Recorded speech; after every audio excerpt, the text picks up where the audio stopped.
wonder if Alexa's laptop has a cam. I could use that. Let me see. Got to even check that feature.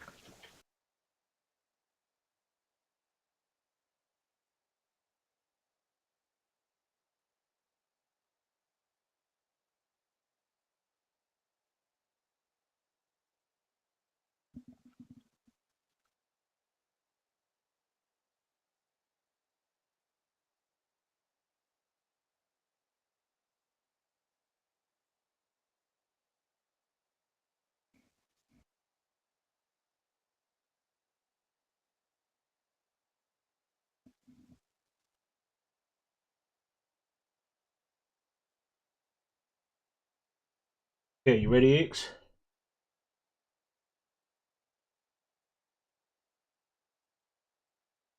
We are live.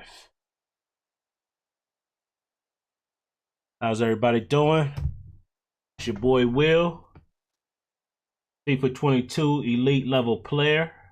I'm here with Iggs Brown, also elite level player PC, as well as Nuruddin Ogosunya, Division 4 level player.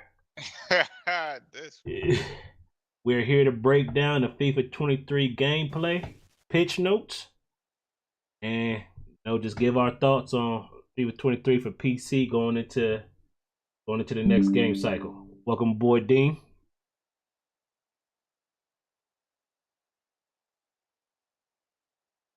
You're muted, Dean, in the what's up? good. Welcome aboard, Isaac. Microphone muted. Isaac is probably AFK. Believable. Okay. All right. Send me the link via email or something, or Discord rather. Let me log out. Give me 1 second. Isaac is having technical difficulties. See if we can get him in here.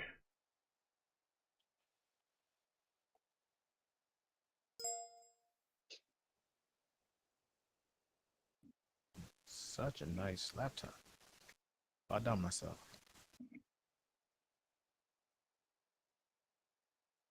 Microphone activated. Microphone muted. Sound muted. Sound resumed. Microphone activated.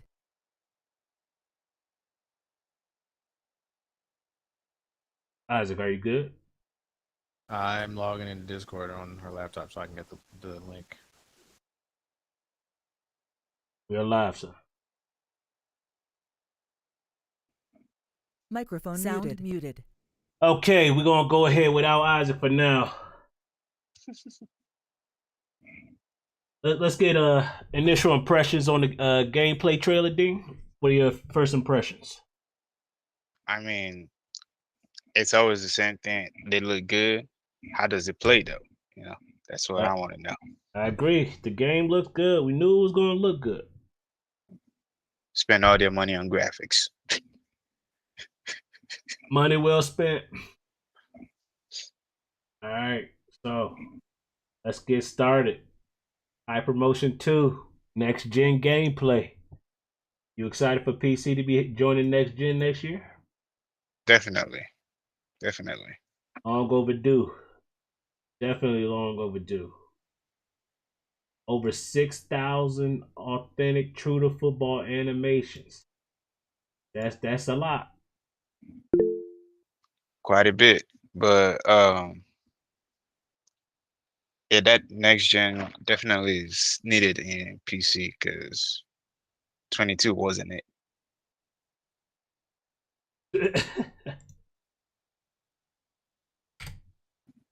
22. I mean, we were pretty much playing FIFA 21 on PC. Right. Isaac should be joining us here shortly. Give it 1 more second.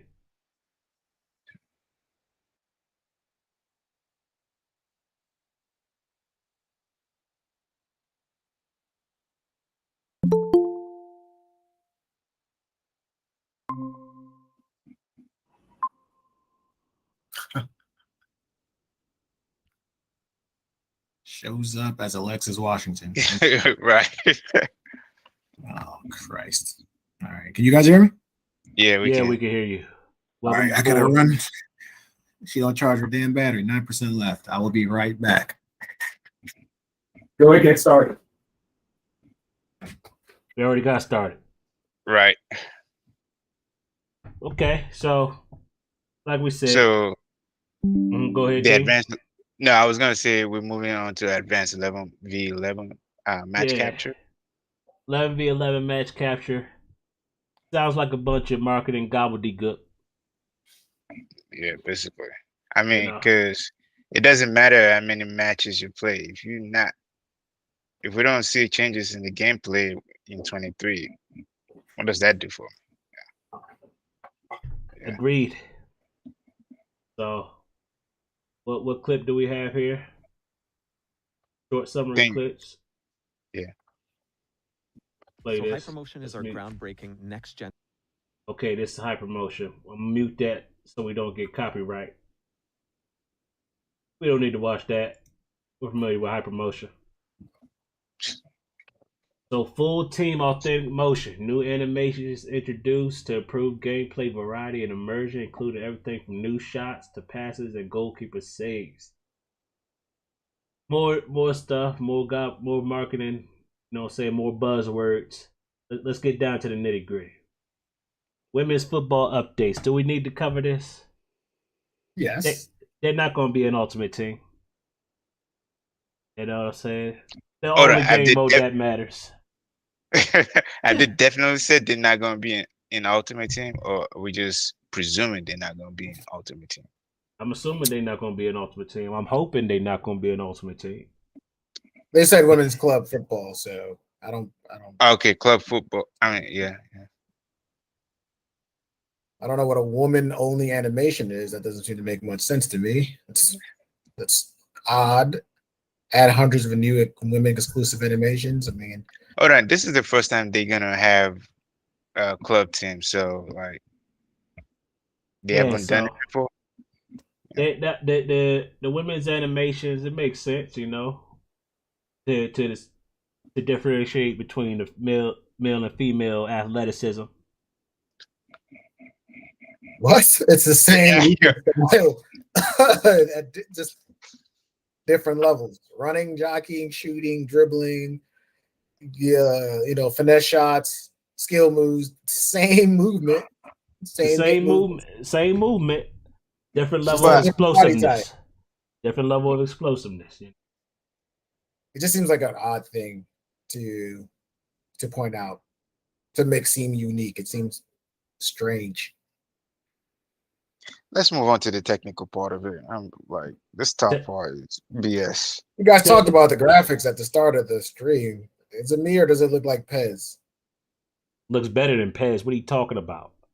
Pez looks like Pez looks like. Well, first of all, have you ever played Pez? I haven't played, so I can't talk about it. Load up the game and see. Look at Pez, and then look at FIFA 23. Pez is. They look similar. Some of the movements look similar to me. It's a little bit finer tuned, but it doesn't look that much different. It does. It's night and day different. Pez is a mobile game. They kind of look like that. Run the Farm Market was talking about that a little earlier today. It looks similar, a little bit like Pez. It reminded me of Pez a little bit. Do we want to watch that? No, we don't need to. But it's the same. It's the same footage he watched. But the first words out of his mouth was, "It looks like Pez," and that was the first thought when I saw a dish. I was like, "Oh, it looks a little bit like that. Cleaner, finer, you know, touched up, but the movement definitely more polished. Pez is not a polished game at all. Shite game. Well, that was the first thing. That's the least of my concern, but it was the first thing that popped up when I saw it. Technical dribbling. The new left stick dribbling. Dean, this is your area of expertise since you haven't touched your right stick in about 10 FIFA. Okay, technical dribbling. Hey, man, if you're really good at the game, you don't need to touch your right stick. That's all I'm going to say about that. But, yeah. Ball roll at minimum, but it's another topic. Yeah, I mean, we could discuss your skill at the game at a later date. You know, Man, whatever. technical All you dribbling do. is the new default dribble style using the left stick. Any player can perform it, although the quality of the dribble is still heavily dependent on the player's dribbling attributes. Here's a list of which attributes can impact aspects of technical dribbling the most, with higher attributes having a more positive impact. Let's get into the real nitty gritty here. Dribbling and ball control. That controls precision of the dribble touch. Okay. Dribbling, agility, and reactions. How quickly animations play out. Dribbling ball control again. How close or far the ball can stay to the dribbler. Dribbling and reactions again. How much speed the ball carrier maintains while dribbling. Dribbling, agility, balance, and reactions. How quickly the ball carrier can transition between different dribbling and initial thoughts, D. Well, I think they kind of make sense. So let's start with dribbling and ball control, precision of the ball touch. So basically, when the ball is passed to you, how quickly you could either change direction or move the ball to another to where you want to go. So that makes sense. I mean, like less skilled players shouldn't be able to really control the ball as soon as like that. So yeah, cool with What? that. That's not how I interpret that. I mean, I think that's one aspect of the first touch, but first touch is just by getting the ball to control. Before you move left or right, the first thing is to control the ball. But That's, I mean, that's day one dribbles. there are animations where you don't have to necessarily you control the ball by moving it into a different direction. It doesn't. It's not like you have to stop the ball before you change direction.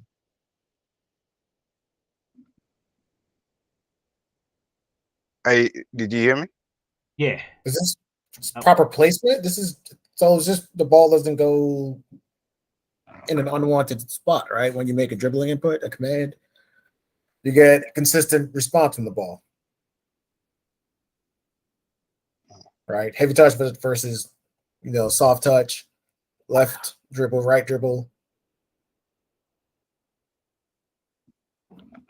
Right. This is strictly left stick without any dribbling modifiers, correct? All right. This is left stick. That's what they were talking about. Technical Yeah. dribbling is the new default style using left stick. So then the question is the AI helping you to do all of this? I'm guessing it's not that you just manually inputting everything. The AI will also assist you on this. Nah, there's no assisted dribbling. It's just, you know, you it's just the player attributes control how heavy your touches are. And depending on where you're holding the left stick, let's say at 130 degrees, dribbling and ball control will precisely place that ball there where you're holding the Right. left stick at that 130-degree mark. You know. That sounds good in theory. The question is, how much will gameplay, how much would servers affect this? The actual outcome, how much impact does server performance have on these new features actually playing out? Am I gonna have the only squad battles to enjoy the game, or Well, as far as where you're placing where you're holding the left stick, I don't think that should have too much effect at all. It's how heavy the touches are going to be. I think that's going to be the biggest thing. Because left stick dribbling, we can attest, trying to change the rest direction using left stick, you're taking some heavy touches and doing some stumbling uncontested. right? So All right. let's move on. Wait, so I guess we now finally know what the reactions mean if we we deduce what dribbling ball control. So it seems like reaction seems to be their animation speed and transition speed. Right. Now, why that isn't tied to agility? I mean, it's a dribbling agility reactions, and then dribbling and reactions only is how much speed the ball carries while maintaining dribbling. Yeah, that part doesn't make sense because that to me sounds like agility. I guess agility is the left-right movement. I guess that makes sense, right? Dribble to the left, dribble right. If you're more agile, you could do that quicker. Right. But why would the speed ball carrier maintains not be tied to ball control? Ball control is the toughest part of dribbling at speed, right? Like Messi dribbling. Dribble not full sprint, but like mid stride, like you know what I'm saying, that speed difference when he's not fully sprinting but not jogging. He can just dribble through a crowd of people without the ball ever leaving his foot. Right. Right. He's super agile, super low to the ground, has great ball control. But it seems to me that that's tied more to reaction than his agility and his ball control. So it confuses me sometimes when I have players with high agility, high balance, high ball control, and I can't wiggle my way through a crowd. You get these like elephant dribbles, heavy touch left, heavy touch right, and it's like everything is 99. I don't understand. Right. But now when you're doing that, are you strictly using the left stick? Or are you holding any modifier? Are you holding the RT? Just left stick. Just left stick. Okay. Yeah, left stick dribbling is pretty bad, in its current state. We'll see how it is at FIFA 23. So okay. Here's the one thing I would say is you always complain about how the animation plays out when you're trying to move the ball. Dribbling, agility, and reaction is gonna impact this. So what do you think about that? Like, is there I just hope it's smooth. okay? That's my main thing. I want dribbling to me should be intuitive, right? It should be smooth, and if you should make dribbling as simple as possible for, I would say, the casual player, because it seems to me that seems to be the target audience for a lot of these changes, is to make the game easy to pick up and play without having so much experience with football. Dribbling should come natural, right? If I have Messi, if I have Mbappe, it should be fairly simple to just, I want to go left, I see a space there, let me go left, let me go right. I just want those transitions and to happen both smoothly and in a manner that makes sense. So I know they talk about AI learning and AI playing a part in the actual animation that they choose. So I'm just interested to see how that works. Right. Okay.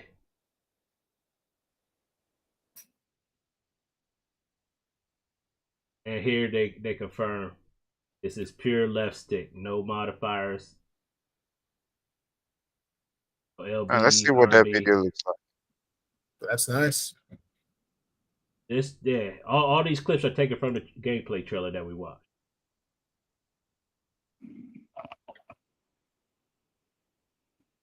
See that? So like you that's can't cut. awesome, Yeah, right? Like, you could that's cut. a great change of direction without having to do an agile dribbling modifier or a skill move.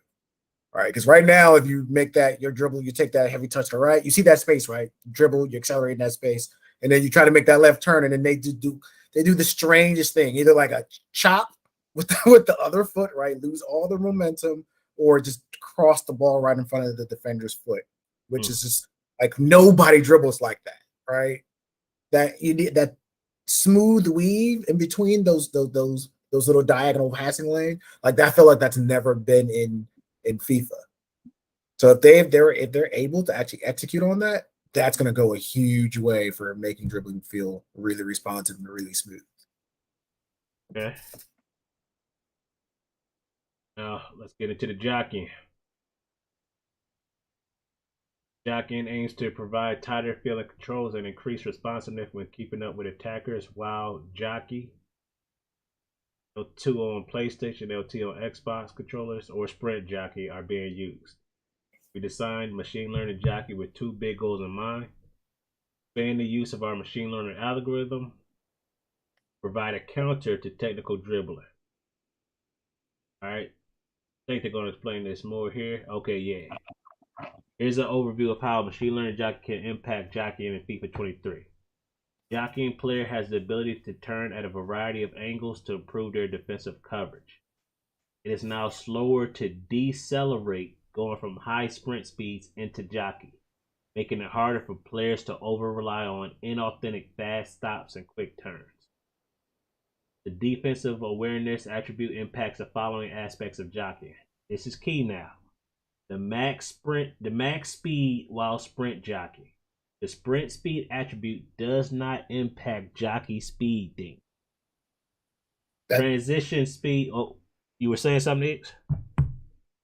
It's all strange to me, but let's keep going. Let's get through the bullet points before I provide my response. Okay. Transition speed between jockey and sprint jockey.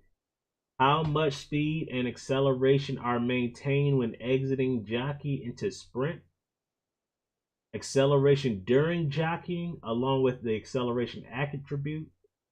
The higher the defensive awareness attribute, the faster a player can perform the jockey movements outlined above. Players jockeying within the box can now place their hands behind their back. This is purely visual, I'm sure. Handballs. Why is that? Handballs aren't a feature in the game. This is so dumb. Yeah, there are no handballs in FUT, so nobody cares about that. So let's go to defensive awareness. Max speed while sprint jockeying. Sprint speed attribute does not impact jockey speed. Initial thoughts, Isaac? You know what? This feature to me is to have an actual skill gap. I know people complain that why is Kylian Mbappe sticking to me like white on rice when he's not a defender? But that's, in my opinion, that's because their jockey mechanics were overtuned, and that especially in 21.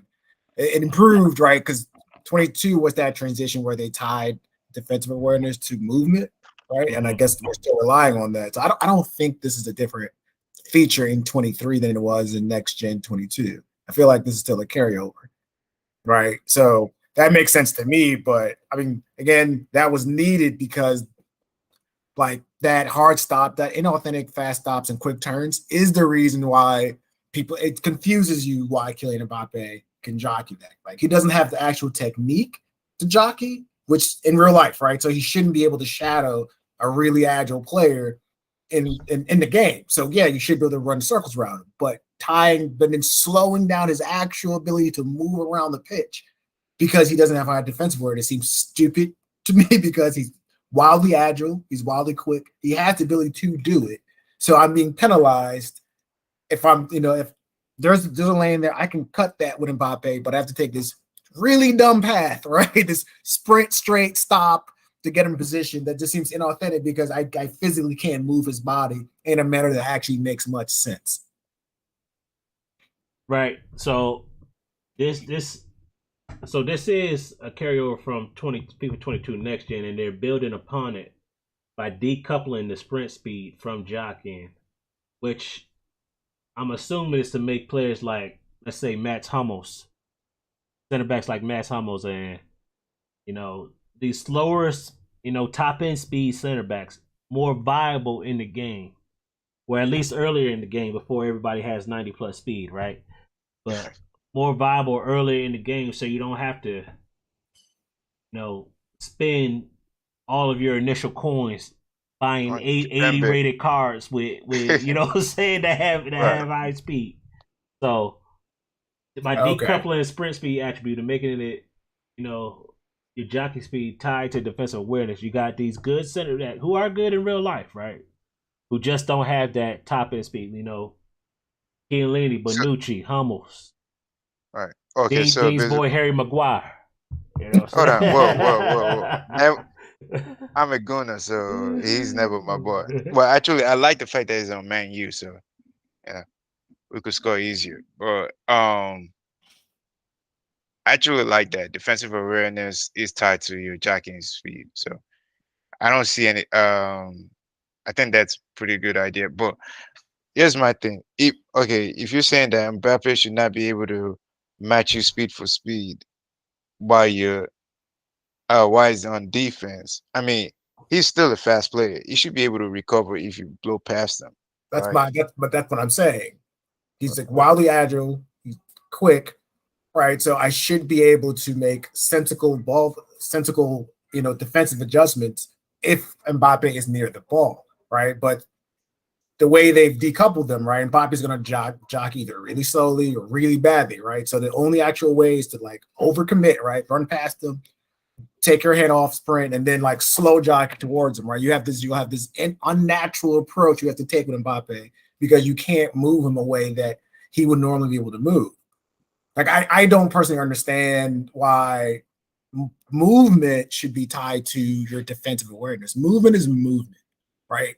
So this whole thing will just let the skill of the player dictate the outcome, right? Like my positioning, my ability to move the defender, right? Predict movements, know where to make a lunge, know when to make a lunge, know when to close the gap or back up. Like let that be what determines whether I make a good tackle, right? And then still reward me for making the tackle, but that's probably another topic. But because honestly, tying it to jockeying makes the AI take some control in how they position the players, the kind of angle they take. Like then the computer starts overtaking. It's like, oh, he's a high defender. He's max humbles. He does this normally. So it starts helping you because he has high defensive awareness. But if he has low defense, let's say a gold common midfielder, right? At the beginning of the game, who has usable pace, has usable agility, has usable awareness, right? But he has low defensive awareness because he's an 82. Now you can't do anything with him. You can barely stay in front of somebody, even though this guy can do this. And based off his agility numbers, his balance, his speed, he should be able to jockey and shadow this guy very well. But you can't do that because he has 64 defensive awareness, so he moves like a brick, which doesn't make any sense to me. Mm-hmm. But then that makes the game. Then that makes 90% of the players in the game unviable, right? Because then the only things that will actually matter are sprint speed, pace, and agility and balance. If everybody can do everything, the only things that will matter is pace, agility, and balance. Yeah, defending stats actually wouldn't matter one bit. Well, so that's I disagree, right? When it comes to if I'm user, right? Because I've asked, let the user be the one that either he lives or die, he or she lives or dies by their own decision, right? Right. Or I just take out any kind of other stats that affect their ability to control, right? So awareness, as we've learned, is tied to marking. So that's AI. The AI is controlled. They will mark whoever they think is the threatening player, right? And you can use awareness to determine whether the person is in the proper position or not, where you're not controlling them off the ball movement by the AI. But if I'm controlling the person, right, then I should have everything that's available to me based on that specific card. Not every card has crazy agility, has crazy balance, right? There's a bunch of midfielders who aren't very good at doing that, and there are a bunch of midfielders who are much better. So, midfielders are by design some of the most athletic people on the field, right? So there are a bunch of midfielders that have good agility, high balance, but that's by design. That's football. So if this is a football game, why do we not want to replicate that aspect of football? Why do we want to artificially make the midfielders move and act like this is the first time ever seeing a pitch?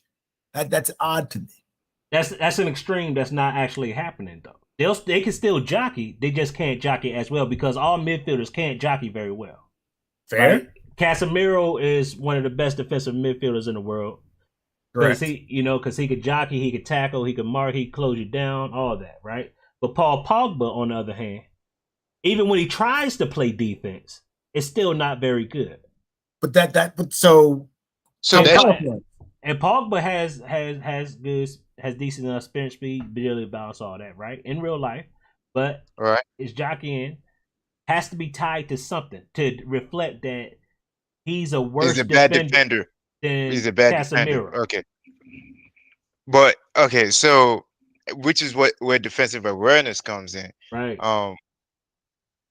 I guess what Isaac is saying is that okay, even when I'm in control of the player though, it shouldn't be the defensive awareness that determines the outcome of at that position. Like it should be what I put in. Like so if I mistakenly press or if I just press tackle and the guy is better and it's at the wrong time, he should be able to blow by me and score a goal, I guess, and pass the ball to whoever will score the goal. But if I'm Right. if I'm good at tackling and I'm able to judge it properly, I should still be able to take the ball, even if it's Pogba or even whether it's Casemiro. It shouldn't matter. Right. So that's what Because he's saying. yeah, right. Because if Pogba makes a good defensive play in real life, Pogba's going to get the ball. The issue is Pogba doesn't train to defend, so he doesn't know how he doesn't position himself properly because that's not usually part of his assignment. Casemiro is one of the best defenders in the world, as you claim, but Casemiro doesn't have high speed, agility, and balance. He doesn't, right? He's not whipping around the pitch like like Modric is going to do. He's not going to be flying around the pitch. He doesn't play like that. He doesn't have the physical ability to do so he doesn't play like that. He makes up for it by proper positioning and because he's primarily focused on defense, right? So that becomes his assignment. Paul Pogba is a more box to box, but less defensive minded than he is offensive minded, right? So he just doesn't train to do that. But if there's a scenario in which Paul Pogba needs to put a defensive effort, he has the ability to do so, to make the right decision, to position himself to do that, right? But they take that out of my hands. Say, well, doesn't matter that Paul Pogba could do this in real life. In the game, he's never going to have that capability. Now that's right? not Because true either. to... That's not true either. He will be able to do that in the game, just not as often, right? Just like how it is in real life.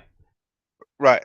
So I think that's by design. It's not that it's not that he can't defend. It's that he doesn't do it in the role of his team. But what if I want to do that? What if I want to take advantage of Paul Pogba's physical abilities in with my instructions and use him more defensively?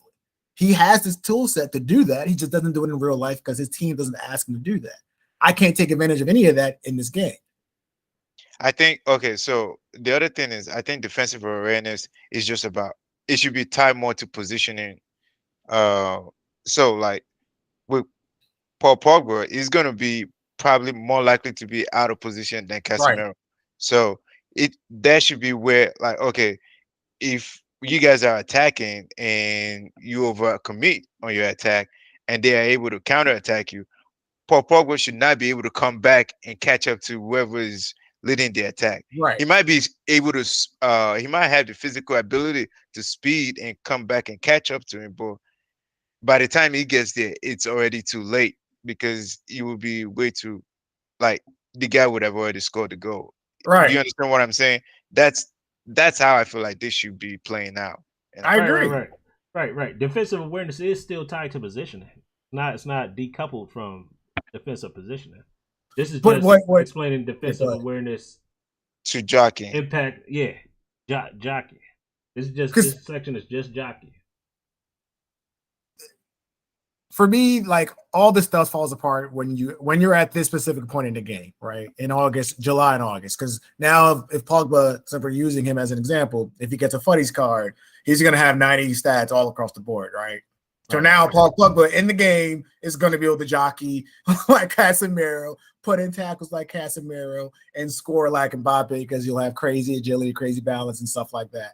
So you already get a non-realistic version of Pogba in the game anyway. You just don't get it early on. So it spits in the face of that objective because you blow past that. You end up giving defensive players crazy attacking ability. You end up giving more attacking players crazy defensive abilities where players don't play like that in real life at all. Right. But that's Ultimate Team, right? You still got career mode, seasons, and all this other stuff where this stuff applies and holds. Fair enough. Right. Because not everybody plays Ultimate Team. Club Team is still. Everybody should be playing Ultimate Team. That's a separate discussion. Nah, everybody should not. Ultimate Team's trash, but anyway. Ultimate Team's the best game mode. Not all the time. All the time. Time's the best game. Accelerate. All right. I kind of actually like this because it finally gives those defensive players that like are slow, like your Hummels, probably give them much more better chances in open field than past versions. So Hummels doesn't have high top end speed, so this wouldn't affect Hummels. Hummels still gonna be as slow as molasses. Who this will affect is players like Rudiger, Van Dijk. Players who have recorded high top end speed. but who in the game that's not reflected. Okay, so yeah, so let's go over these acceleration types. Control. We can safely say 90% of players in Ultimate Team will fall under this, right? Right. Right. Then you got explosive. Shorter, more agile players who are able to quickly cover short distances and get ahead of their opponents, even if that means slowing down after initial bursts of acceleration. These players are quicker to start, but their acceleration rate slows down. Lengthy. Who that? Who's an example of that? And Messi. Messi, yeah. Messi. Perfect example. Yeah. Yeah, but I feel like he slows down because he's trying to weave through people. Like when he's actually controlling the ball among defenders, that's when he really slows down. But in an open field, well, the acceleration rate slows down. Their speed doesn't slow down. Their rate of acceleration slows down. Okay. Right. And lengthy. Taller and stronger, these players need a bit more time to get going, but are able to catch up to anyone fast and have enough distance. Players start slower, but will thrive over long. Self-explanatory. But now what I like to the nitty-gritty. Yeah, go ahead, Isaac. It's baked in. It's baked into the player model. It's not a trigger. Like I don't have to do, the sprint boost for Messi. It's just part of his normal, like just holding sprint, right? Since he has that explosive player trait, right? It says accelerator is automatically assigned to players based on combination of their height, agility, strength, attributes. With that being said, acceleration and sprint speed are still the main factor determining how fast the player, right? So like with Messi, right? I don't have to like trigger a special. I don't need to trigger that kind of behavior. It's built into his player model. That I like. Okay, so this is how the accelerate categories are assigned. So we have some actual values here. Agility, greater than or equal to 65. Agility minus strength, greater than or equal to 15. What? Hold on, let's So go on that. So their strength is way lower than their agility score. Yeah, their strength attribute has to be at least 15 lower than their agility attribute. For explosive. why? So like I'm guessing what they thinking is like a player like Messi won't be able to push a center back off the ball. But this is just sprinting. This is acceleration from standstill up to speed. So it has to be minimum 15, right? Above. Right. Minimum 15. So I mean, it's not. I get it. Right, so right. The stronger players need proper agility to take advantage of this trait. Yeah. Somebody who's like a bulky body needs to have at least 15 more agility on top of his strength factor to actually be able to explode like that. Okay. All right. I got it. I was confused there. All right. Acceleration greater than or equal to 70. Height less than or equal to 5'11". That's dumb. I don't like that. I don't like that. So you don't like the height being factored in to explosive. Yeah, I don't think. I mean, yeah, that's so generally true, right? Taller players are generally less explosive. But there are some tall players that are quite explosive. Yeah. So Holland is not going to be explosive. He's more going to be like controlled, But he is. That's the thing. Right. That's what I'm saying. I don't like that. They didn't need to put the height. So he's not going to get this trait, even though he actually has that physical ability in real life. He's not going to get this trait. He's not Vinny explosive, but he's not Vinny explosive. So Mbappe is not going to qualify for explosive. No, he does. He's 5'10" in the game. Oh, he's only 5'10". Okay. Yeah.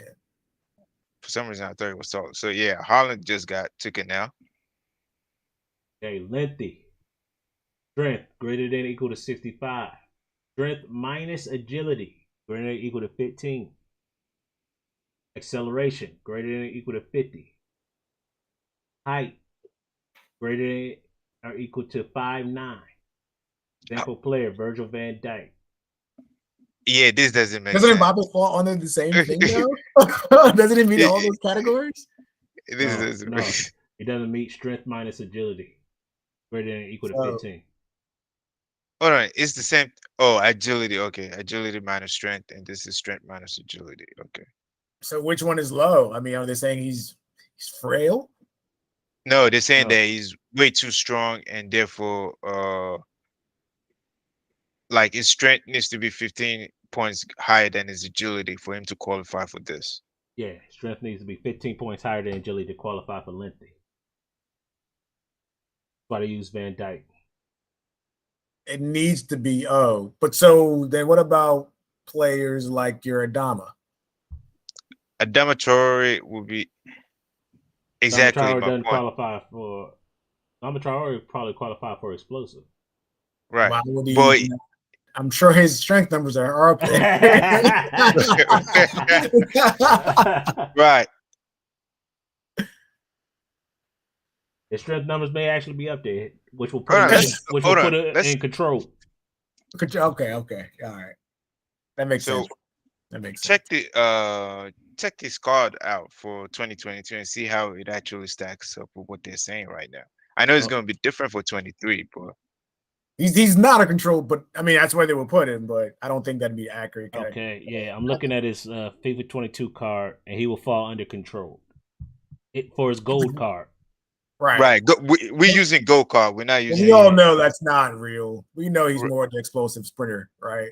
Right. Yeah, agility is 85 and strength is what 87. So yeah. So he'll fall under control.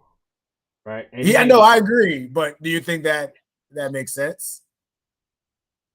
So then the question is, with the eye test, do you think it's faster than Usim Son Min-ho? Son, yeah. Way faster than Son. Right. Yeah. So then he's quicker and higher top speed than Son. So there you have it. They shit the bed on that one. But this is just the acceleration trait, right? This doesn't mean that actually mean anybody's faster than anybody else. It's just for this trait. But, right, to get the trait, I know. Yeah, right. In Ultimate Team, after about November, everybody's falling under control. Right? if they're tying it to these numbers here. They may change prior to so this could still change prior to they actually release the game.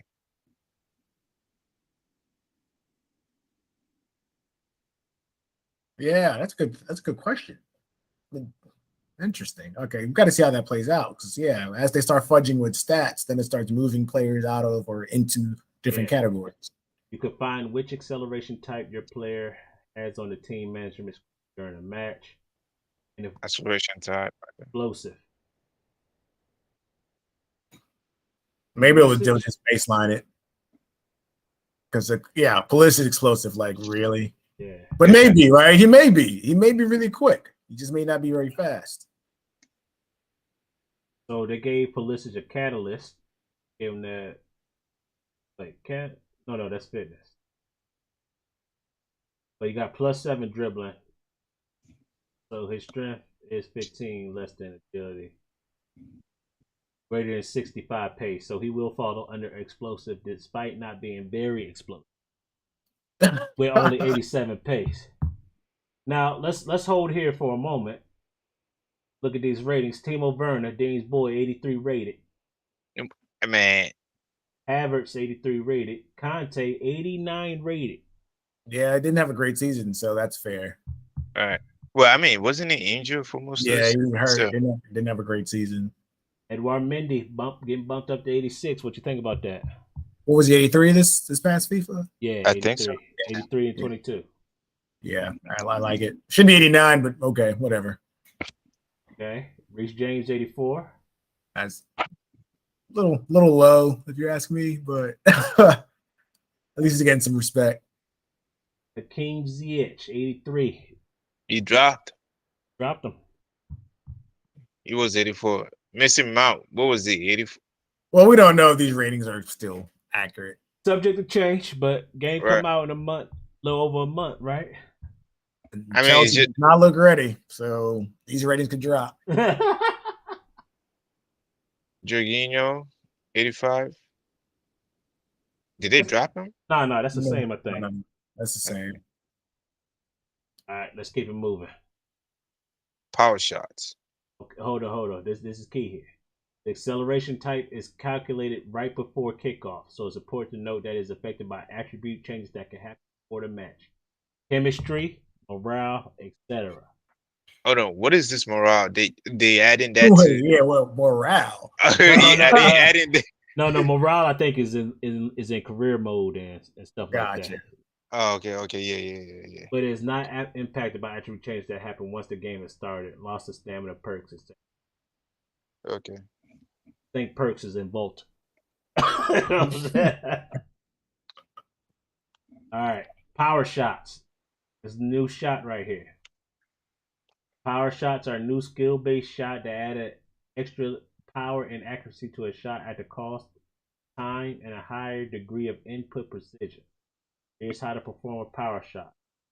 Press L1, R1, 0 or O on PlayStation controllers, LB, RB, B on Xbox. To be successful with power shots, players need to consider the following. Plenty of space around the ball carrier is usually needed, and each power shot requires significant windup.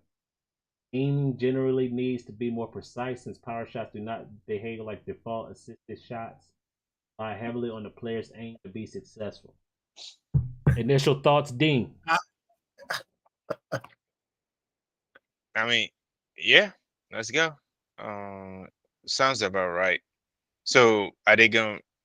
Can you use timing with this? I don't. Time finisher? Yeah. It doesn't say that you can't use time finisher. I'm assuming yes, you can use time finisher with any shot, right? Right. Isaac, your thoughts? I don't like this one bit. Making power shots a skill-based shot rather than player, based on finishing or long shot trade. That makes more sense to me. And now that it's not as assisted, it makes some of my favorite player like Karim Benzema less useful. I relied heavily on his great shooting ability, at the cost of the fact that he's just not that easy to move around in, right? Mm-hmm. Like, I don't need a lot of sprint speed, acceleration, agility because he's shooting so great. But now that it's more manual, it makes people like him, Lewandowski, even less useful. Hold on. I don't know about less useful since it's more manual. Oh, it's a skill, right? And manual just means you just have to get better with aiming if you're missing your power shot, and that's a skill that can be improved upon. And then you'll be just as good shooting, maybe even better shoot with placement. Because if we want to go back to FIFA 22, especially when the goalie rushes out and you shoot the ball, they shoot the ball right at the center back that's standing in the middle of a 9-foot goal. So it don't matter if you hold in far post, the ball is going at the center back's foot too. You know what I'm saying? So I'm not gonna say this is a good thing. I just want to see how it actually plays out when it comes out. You know, because having manual placement, I think is huge because every single one of us can name times, several times a game actually, where we're aiming somewhere and the ball don't go nowhere near where we aimed it is auto blocked or saved or whatever. You know what I'm saying? Right, but that needs to be consistent then. You're right. Hey, that's a good point. That's a really good point. It needs to be every time. Yeah, every single time. Fair enough. So I'm all for increasing skill gap, man. I'm not gonna lie. I hate people getting carried by their cards. So I just need consistency. But you're right. Well, let's see how this plays out. Let's see how it plays out. Go ahead, Dean. Nah, you guys talked on the points that necessary. But so for FIFA 22, it wasn't.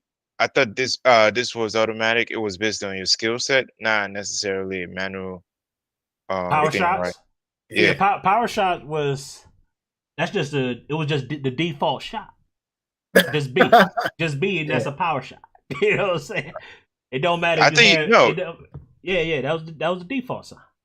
Okay. And unless the ball is 2 feet out in front of you, that's knuckleball. I'll say 2 meters. He runs up on it, hits the knuckleball. But the game does just shot power though, depending on, like, for example, my favorite striker of 21. I'm wondering if you guys can guess who it is, but it was Isak's Tots card, that objective card, right? That 4-5 card that Alexander Isak had in 21. And that's because his shot animation was like crazy. Like I tapped B, right? 2 bars of power, 1.5 bars of power. Like he always put the right weight on it. Sometimes I'd underweigh the shot, and you're right. So like, well, they clearly adjusted the shot power there because there's no way I put 4 bars on. I tapped the button and he put it through the net. Yeah. But remember, we talked about that. FIFA 21, the shot assist was way overtuned. You know what I'm saying? We were scoring through a sliver of space in that game. It was fun, but you know what I'm saying? The game was way overtuned. Fair enough. All right. Our intent with the addition of power shots is to introduce an additional layer of skill to shooting, designed so that players who can carve out their own space and precisely are rewarded for. So this goes to your point, it's increasing the skill gap. Yeah. So you put the time in, you practice those manual shots, you should be rewarded for that. Instead of, like you said, getting carried by the cards and there's a shot assist. People who just shooting the ball, no timing, no nothing. Just press and shoot. I mean, I've been in many games. If he presses B, the ball's going in. All right. The following attributes impact power shots the most. Shot power, of course, finishing if taken inside the box, or long shots taken outside the box, and composure. These attributes not only impact the accuracy of power shots, but also the speed and aim precision required from the player. The higher the aforementioned attributes, the better a player could be at taking a power shot. Yeah, first time or volley power shots interact with the new composed ball striking system, allowing players to control the ball first and then immediately perform shot animation. We'll talk more about composed ball striking a little in this article. We think about these attributes being taken in power shots. Self-explanatory, right? Yeah, I mean, it's already the case now, right? These are the attributes that already determine accuracy inside the box and accuracy outside the box. So now it's less assisted. Yeah. Did they just add composure right now, or is it? No, it's always been part of the game. Yeah. Composure's always been there. Yeah. All right. Redesign set pieces. This is key now. Free kicks and corner kicks. Even though free kicks, you only take a couple. One question. Kicks. Oh, go ahead, Dan. On the last part, composure was under dribbling in 2022. So, like, are they bringing it under shooting now? Because that's the only way. It's gonna stay under dribbling, but it affects your shot. Right. It affects whether they, lights get big. Do you have composure to put the ball in the back of the net? Right. Yeah. All right. Let's move on. Okay. So let's still go over these new free kicks. So with the left stick, you can pan the camera, changing the kick direction. With the right stick, you control a reticle behind the ball that allows you to determine curl, elevation, and style of kick you want. There is a small trajectory line that displays a preview of how the ball will travel for the first few meters. Watch this clip. So that camera pan, did y'all see that camera pan? Yeah. Yeah. Moving the reticle.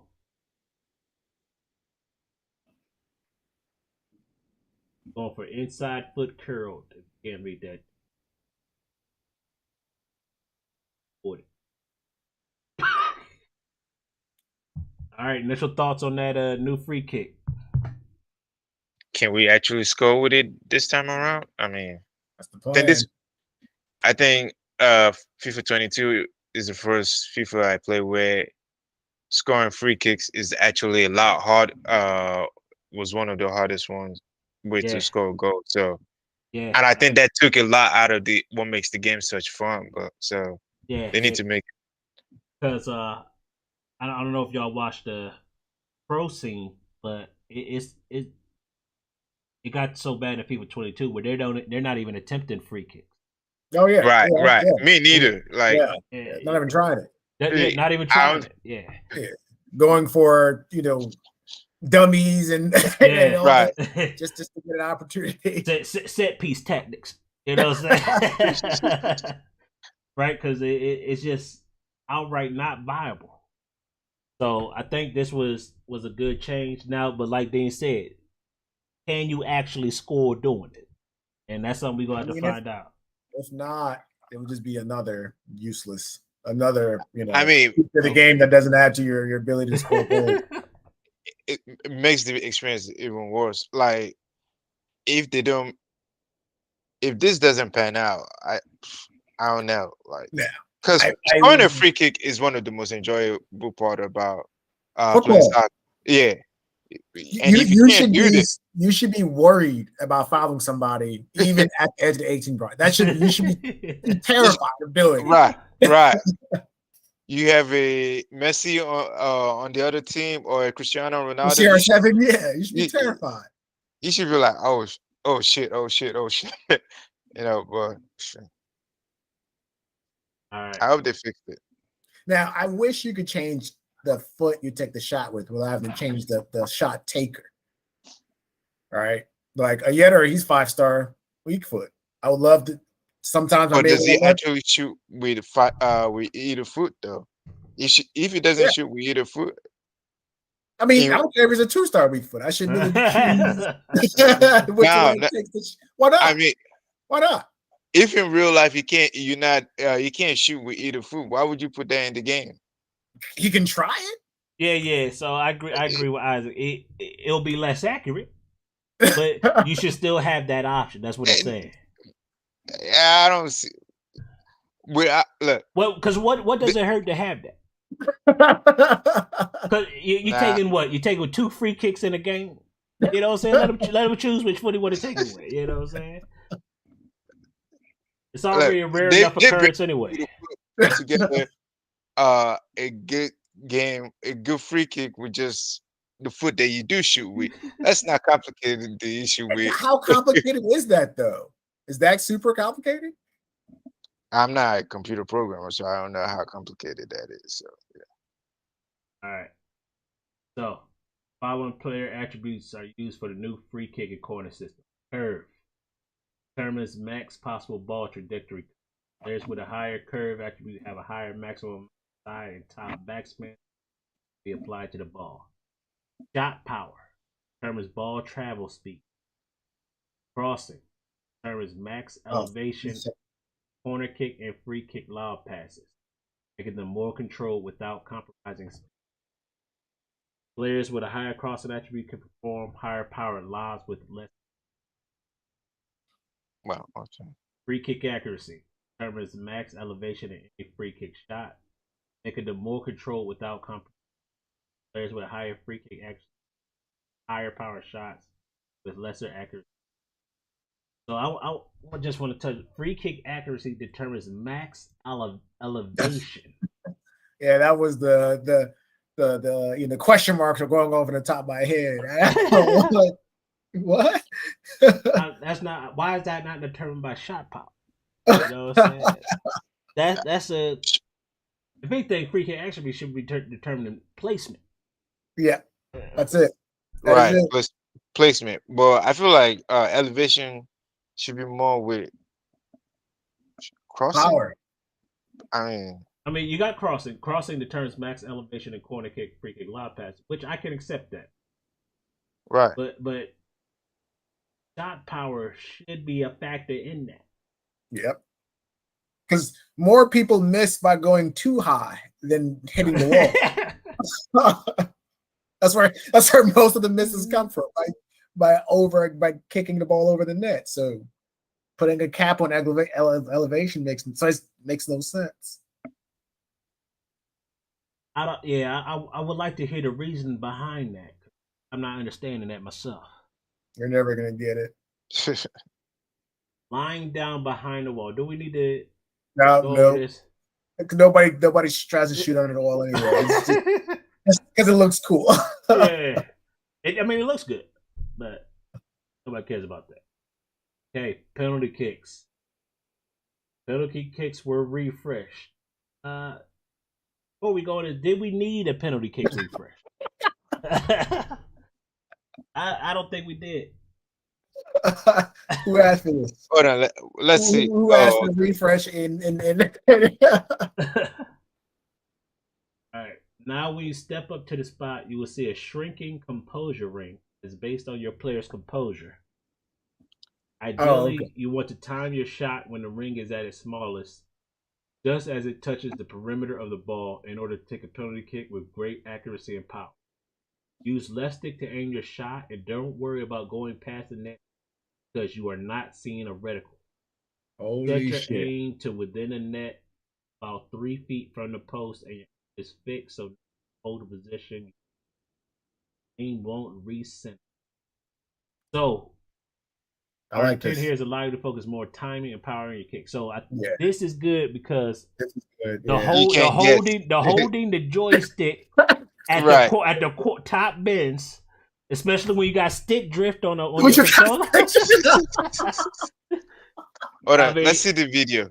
All right, let's see the video.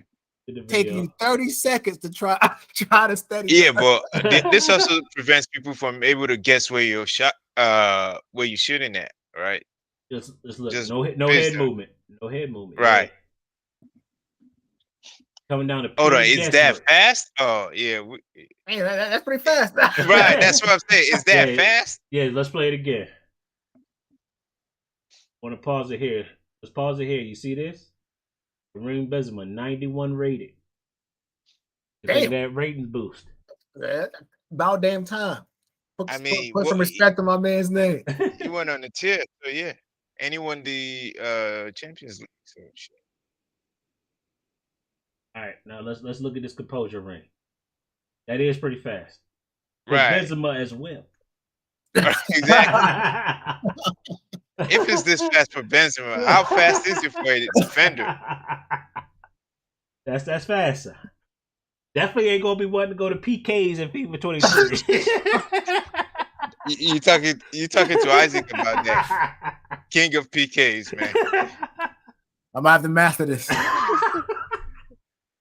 You probably gonna be the first one to master it, that's for sure. All right. Composure ring. Fast? Composure attribute. Composure plays a big part of how fast the ring shrinks and how large the perfect timing window is.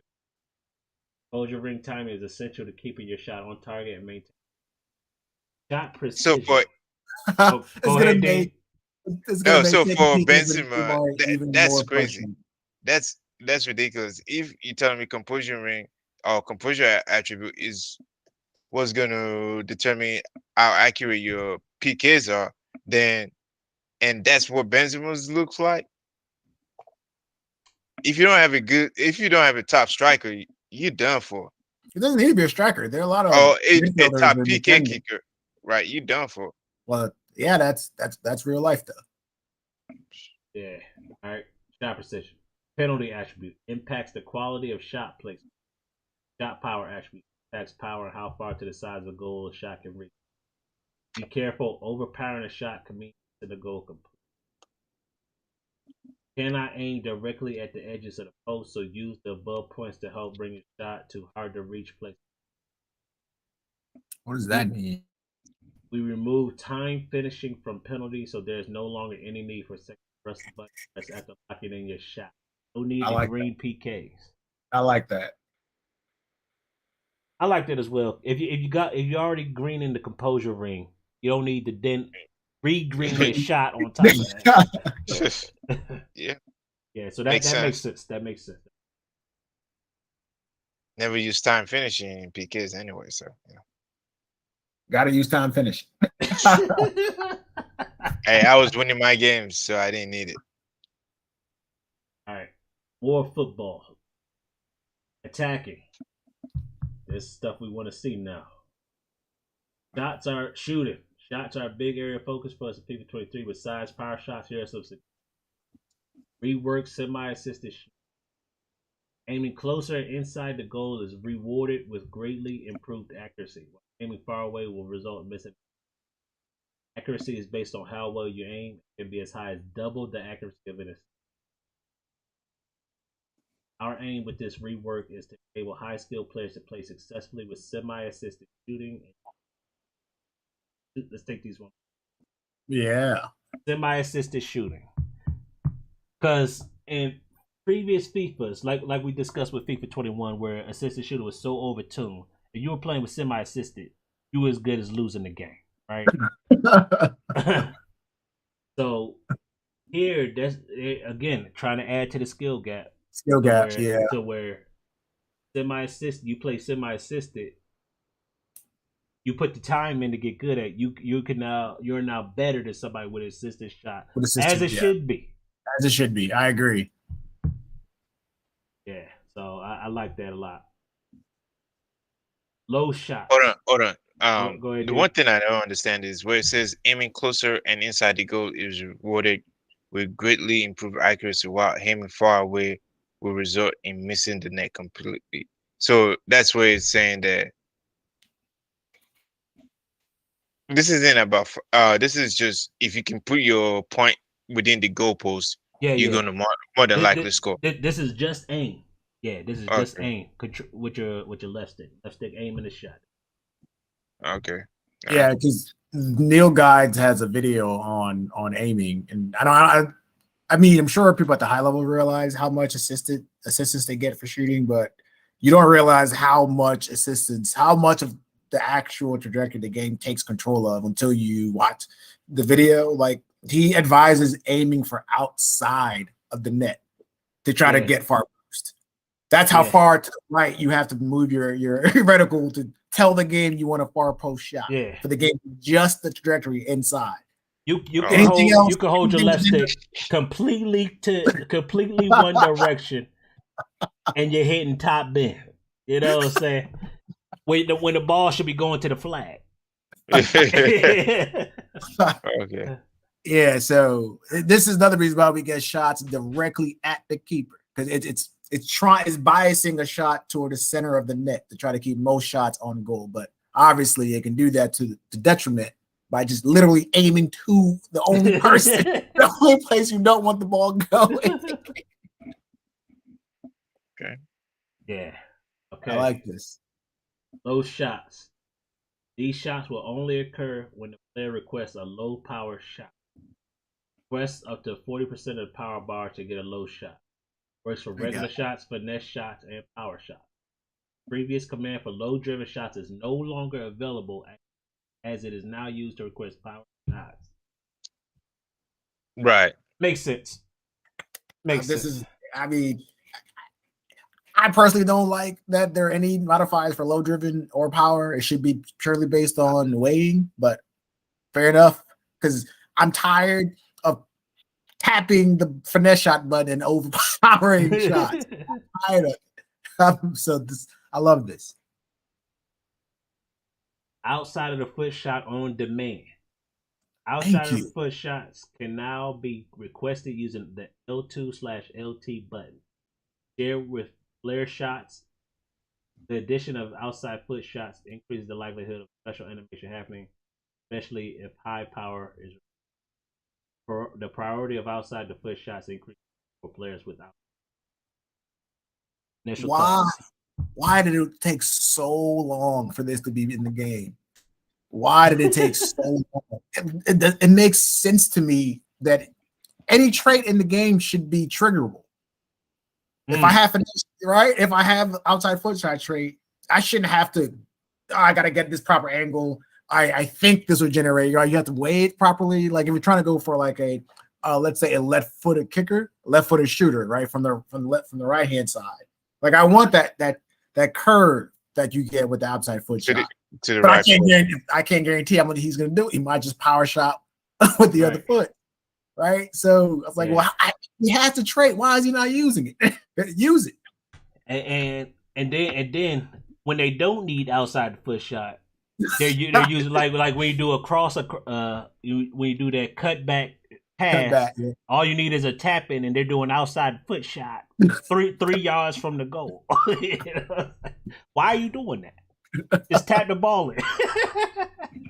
So that the animation for outside the foot is completely random. So I agree. It's It's random. good. It's good. It's good that you could trigger this. Shooting variety. Dipping shots, downward shots, side foot shots, sliding shots, and bouncing shots more commonly appear. Sure. Fresh diving headers. Fresh diving headers. New diving header animations have been added, and they can occur more often in appropriate situations. I don't I believe think that's them. good. I think Believe that's that when I see it. Yeah.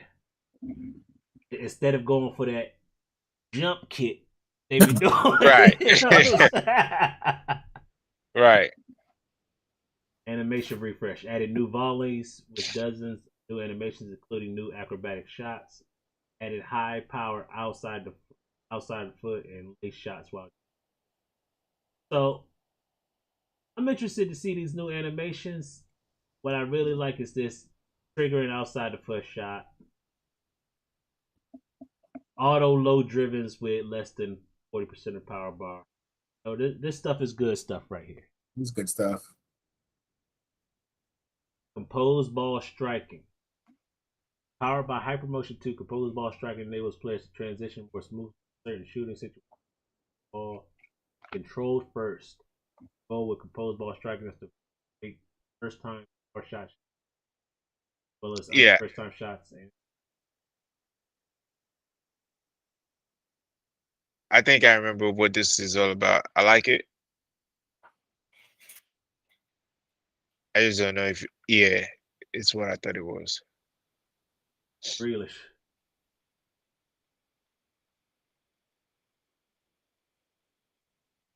But I feel like it's more like a. My question is, does the animation trigger when you request the first time shot? Let's go to. Does it like adjust the shooting angle? Scroll up. Good question. It doesn't tell us like how you triggered this though. It does not. It does not say how we trigger composed ball striking. So if you try the first time, let's play the clip. Get this in from Grealish. Get this lob into Grealish. Yeah. You try the first time that, he ain't popping that up doing that. You know what I'm saying? Right. He ain't doing composed ball striking. He's taking the shot there. He's shooting there, yeah. So I guess when the game comes out, we're gonna have to hopefully get some type of video saying how do you actually do this, because this doesn't tell us much. I mean, it looks good. Does look good. It's just another way for you to get open shot. So yeah, hey, well, anything that leads to more scoring, I'm all for it. Going right back to the outside foot shot, though, I'm curious. Do we know whether the outside foot shot affects the accuracy of the shot? I think that is affected by finishing. That's it.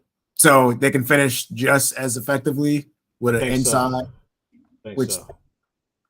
I like that. It's not realistic. Outside the foot shot, right? It's a much harder shot to make. Much harder shot to get on target. If they have the outside the foot shot trait, probably unaffected by accuracy. Probably you got the same finishing. Same finishing. That is going to be nuts. All right. That effectively makes 3-star weak foots irrelevant. I don't care that he has a 3-star weak foot. He got outside foot shot trait. Yeah. I can get the same accuracy shooting at an awkward angle, right? with your dominant leg. Right. So if I don't have to do an accuracy decrement, then that think about that, because that was my issue with Salah. I love that left foot, but that right foot was trash. And I would force the ball there, force it to the left foot, a clean shot with the right foot. But now I don't have to do that. I'm just, I want to shoot that direction. Who would just shoot it with his left foot? Yeah, so that's huge. All right, let's get into passing. Passing of FIFA 23 wanted to provide players with more options and pass types. They're the most significant change. Competitive passing. Improved semi-assisted through passing. There's less assistance in certain cases, mainly if the player's aim is too accurate or not accurate, giving more control on players to find new. Because semi-assisted through passes, we had this on. I think this is automatically on competitive master switch, right? Competitive master switch, yeah. And for the life of me, I don't understand how you still full power a through pass and he's hitting it 5 yards to the dude running right in front of you. You know what I'm saying? I full power to get the ball up the field. So hopefully this change implements that. You know what I'm saying? Well, I think that's what they're trying to do, but how can you be too accurate? Yeah, I don't know. It doesn't make sense. Right? Is it that you put it right on his numbers? You know what I'm saying? Just do what I'm telling you to do. Right? You know what I'm saying? I full powered it for a reason. Do it. You know what I'm saying? All right, I needed to get that off. All right, here we go. Okay, so I think what I think what they're trying to say is that if your shot is accurate, then or is too accurate, I don't know how that they define that difference.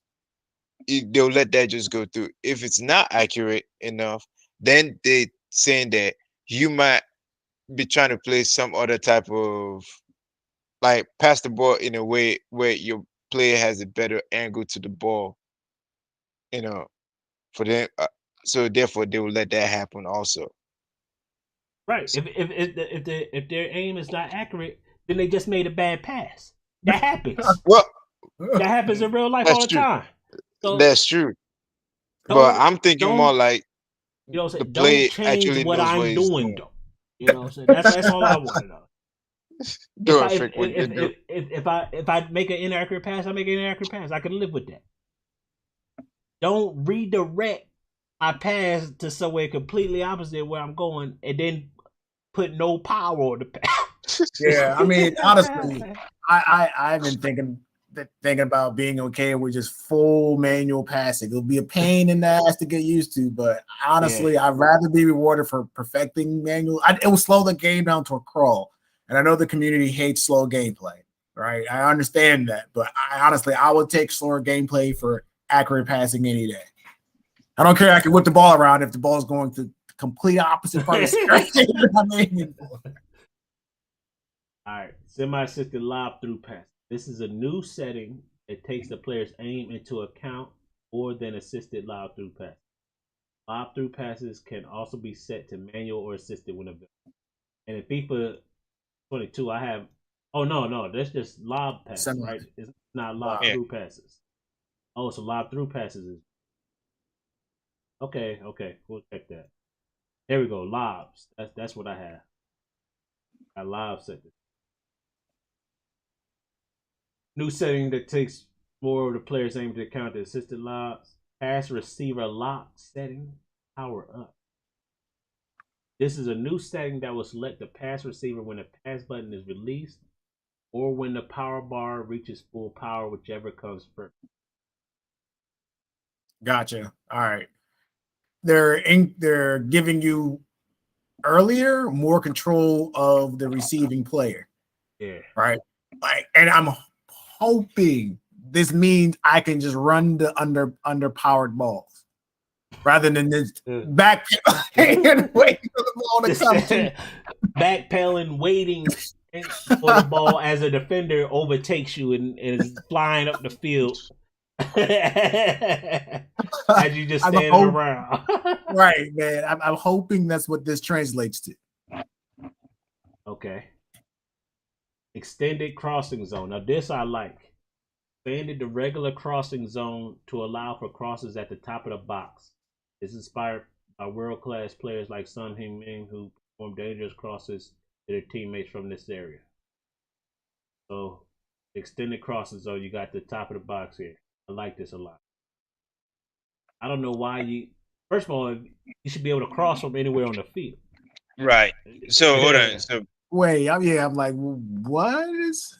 So So you saying from this green section right here, you could cross into the box Yeah. to like Okay. Harry Kane or something. Is that what they're Yeah. saying? Yeah. But this That should the already blue be. section is this new cross zone where you can cross Okay. from here as well. what would happen now? I guess it might be inaccurate, or a defender would be Or able does to. it go straight to the keeper? No, No. the keeper or the defender would be able to stop it. What happens is if you press cross from here, then it will count as a cross of your friendly objectives. When you're doing those friendly, when you're doing friendlies, it got to get 4 crosses. So this cross zone, I don't know. If you press the cross button, it should be a cross, right? It don't matter where, Right. in my opinion, it don't matter where on the field, unless you're, clearing it.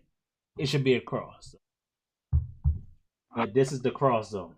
Glad we have this information. Wait. Scroll up real quick. I want to see this expanded the regular crossing zone to allow for crosses at the top of the box. This is inspired by.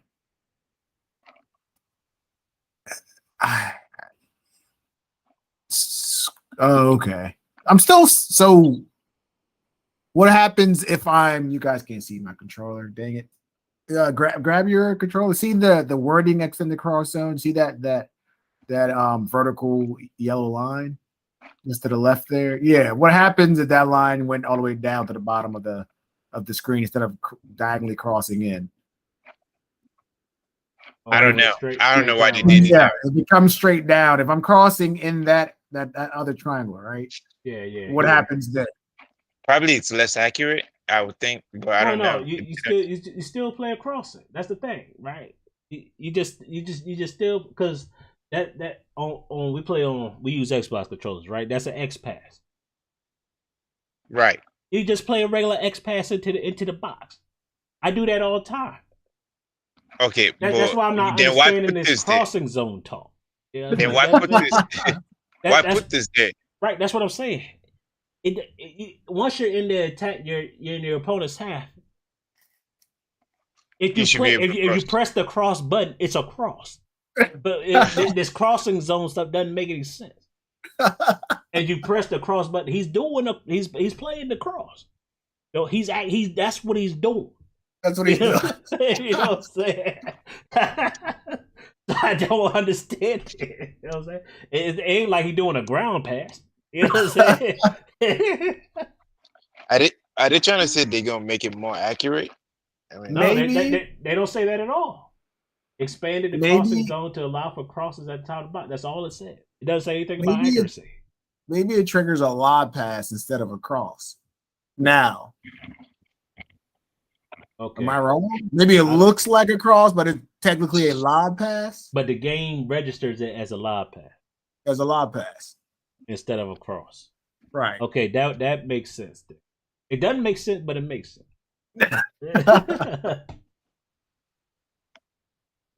Outside of the foot passes on demand.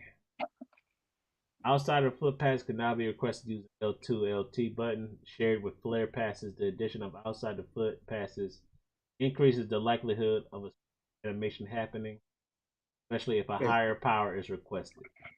The accuracy of outside the foot pass increases for players with outside the foot trait. Well, so that's what I was asking then. So, I get it. Anybody can do outside the foot shot. Yeah, anybody can do outside the foot. Oh, okay. but So the you don't people with need- the trait makes it more accurate. yeah.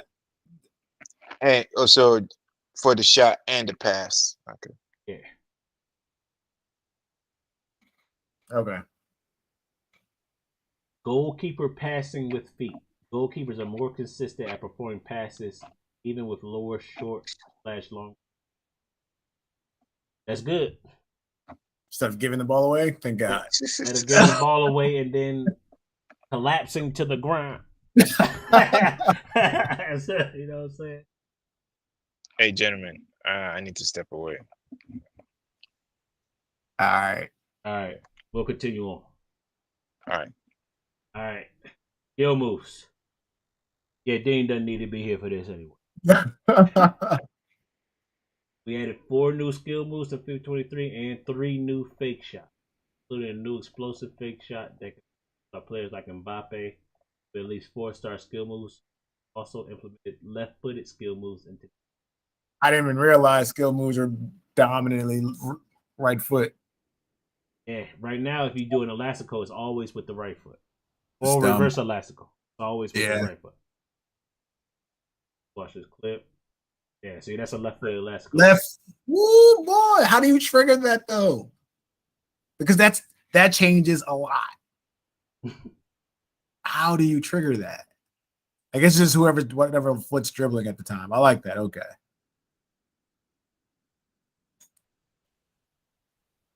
Fake shots. That body feint. Body feint fake. I like that. Ooh. Ooh.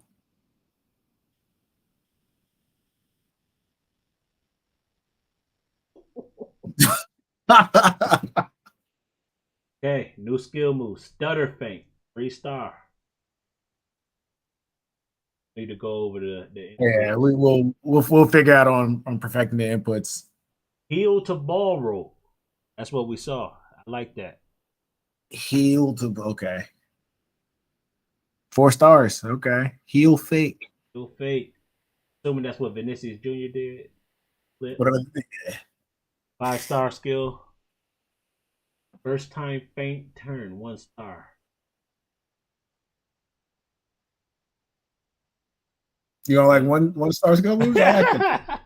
I like that, especially with keepers under pressure, or center backs. Having something I can execute to make quick. Yeah, I like that. All right, then you got the new fake shots. Cool. Skill move input changes. Super flicks. Skilled bridge disguise first. All these were lesser used skill moves anyway. Right. Here we go. This is what we need to be looking at. Left-footed skill moves. Following skill moves have left-footed variants, and left-footed players will now use their strong. Elastico, reverse elastico, drag back, simple rainbow, and flick over, sombrero, flick up to self, and fake drag. Oh, this is not what I thought it was. So they'll just default the left to their strong foot. Yeah, default strong foot. Not you can trigger left or right footed elastico. Ooh, I got excited. I agree. I got excited. If you're a 5-star skill or 5-star weak foot, right? You should be able to trigger either foot. Skill move either foot. Attacking positioning. Key section. Every year they tell us they improve attacking AI. It's still shite. Double teammate support. Call more than one teammate close to support the ball. This could be requested by Chapman. I spoke too soon. Me likey. Like that. Okay. Thank God. Playmaker player instruction. We added new player instruction for midfielder. Everything. Only be applied to CDMs. Now this is from PES. This is actually in PES.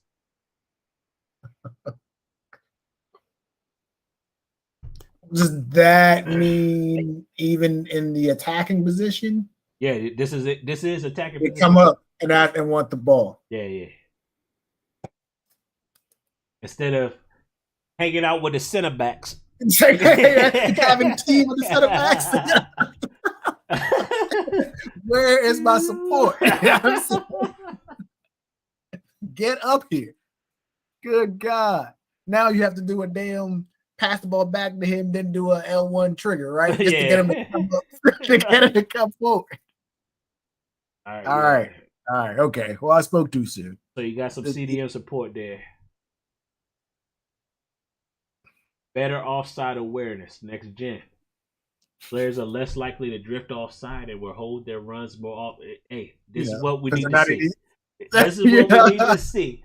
Cutting their run short when the defender is 5 yards out. You know what I'm saying?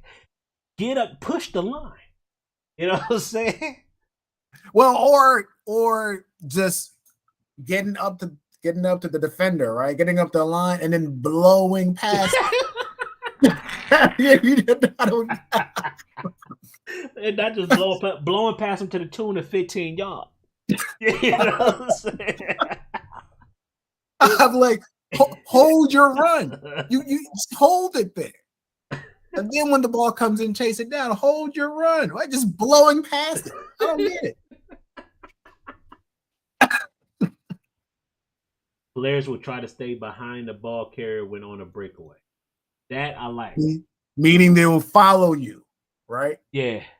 Or when you're on a counterattack, say you're coming up the wing on a counter, they're not your striker, say your striker got 99 pace, he's not just gonna full speed it down the field running into the net and you have nobody to cross it into or pass it into. You know what I'm saying? Like what they do now. They just at top speed it down the field. I don't get it. What little players that are running up the field. You know right. Yeah. These are all good changes. It's better run, smarter run AI. It's great. I mean, if you have, especially like people who play 3 at the back and you're keeping your 3 forwards there, like the whole point is to always keep pressure on them. Like stay at the edge of the line, right? That's what encourages people to say, "Oh, I can't. He's gonna pick me apart if I play like this. I got to drop more people back, and then you get more space to bring the ball up the pitch." But like it's useless now because Mbappe's 10 yards offside.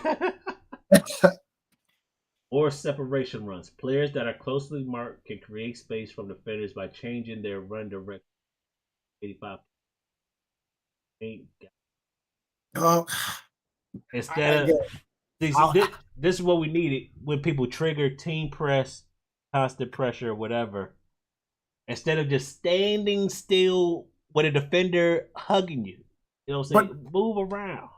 Not only that, too, is like the reason why I like running the narrow is your 2 strikers, like I said, they stay in between the fullback and the center back, right? So, and then you have your cam there. So you always have these diagonal, run lanes, swim lanes that they can run into, right? So obviously the center backs have to communicate and play off each other. And especially if it's user mark, they'll pull somebody off, right? So he'll make that initial run. Let's say he makes a run to the left hash or the left flag, right?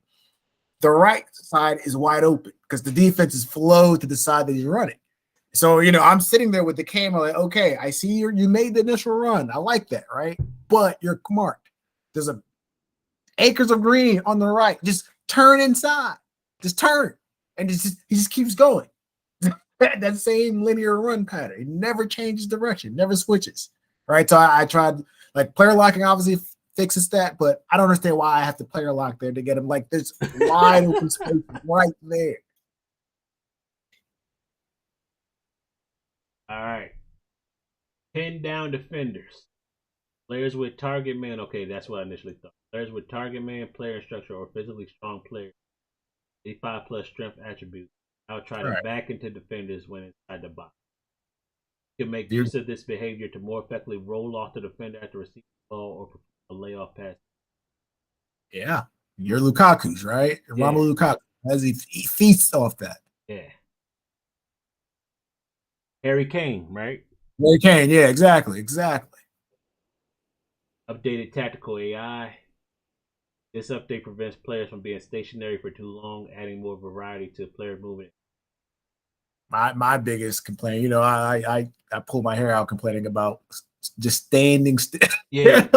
Right. So this is something that we will have to see, right? Update for being stationary for too long. That's arbitrary.